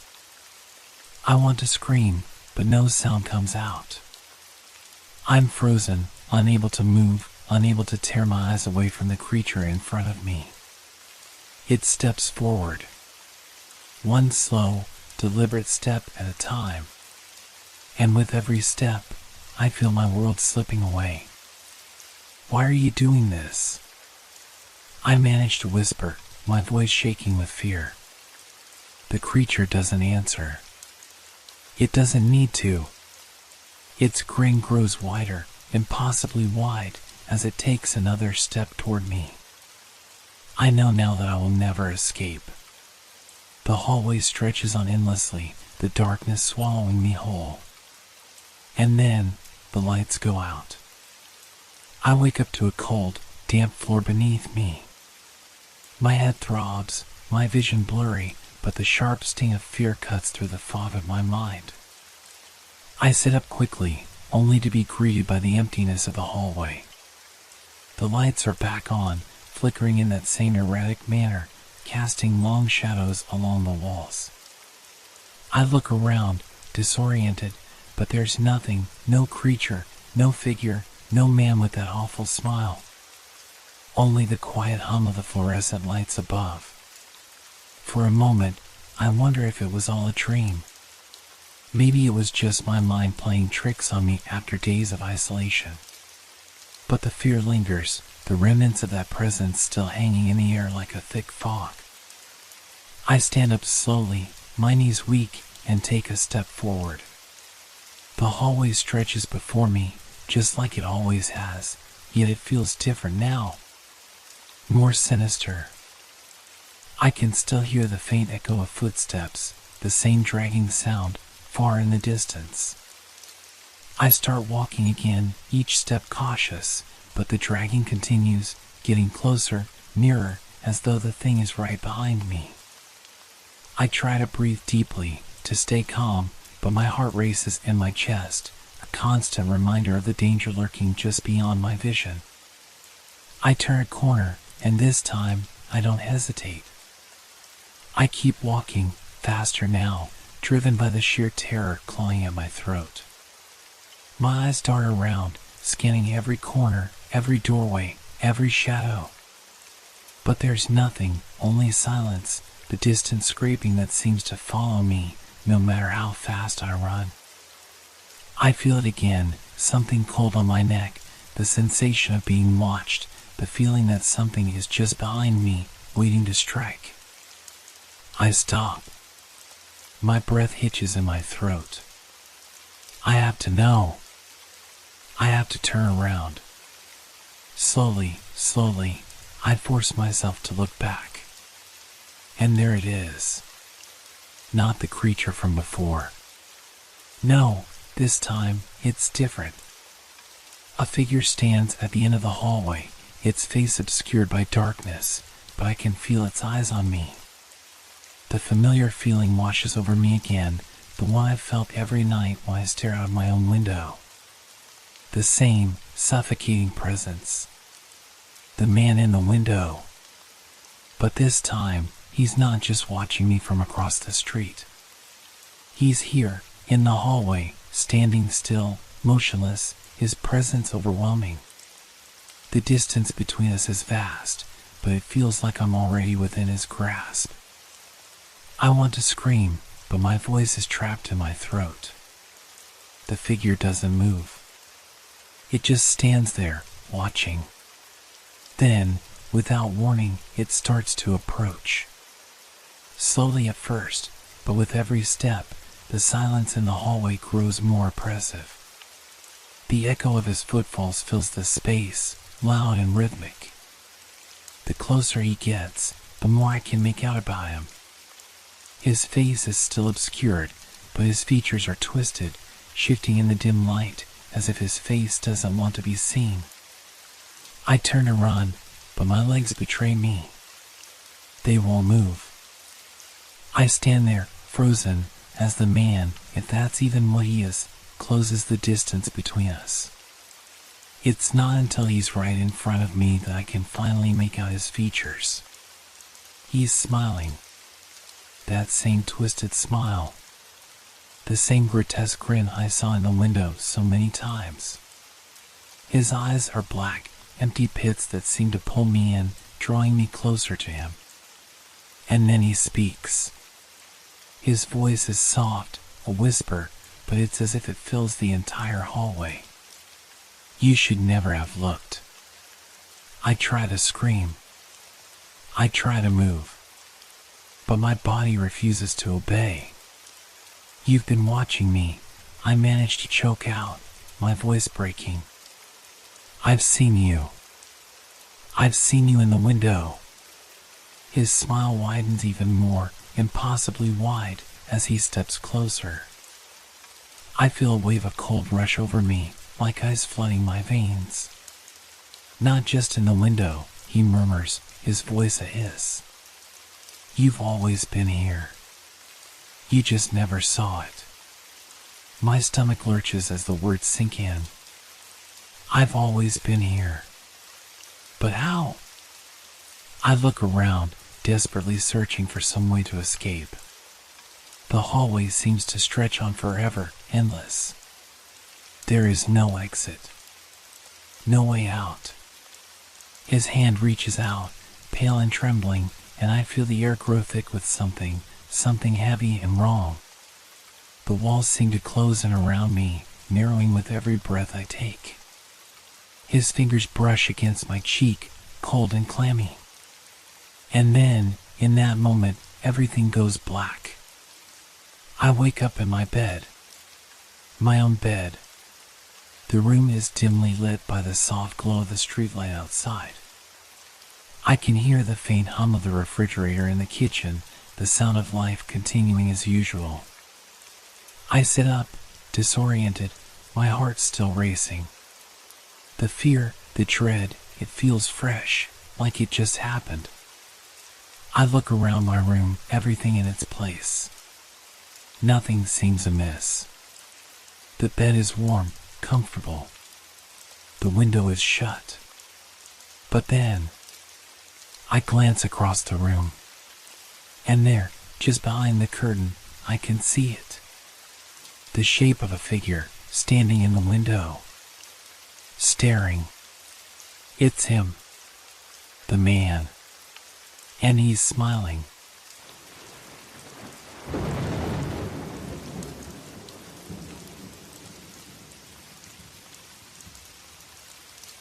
Thank you for making our stories part of your relaxation time. We hope they brought you a sense of peace and transported you to a world of fantasy and mystery. If you enjoyed the stories, feel free to leave us a review. Your feedback inspires us and helps us make the content even better. Now, unwind to the calming sounds of rain and thunderstorms, which will continue to set a tranquil mood. Let these sounds carry you gently into the realm of dreams. Don't forget to like our page if you haven't yet. Wishing you a restful night's sleep. Relax, rest well, and good night.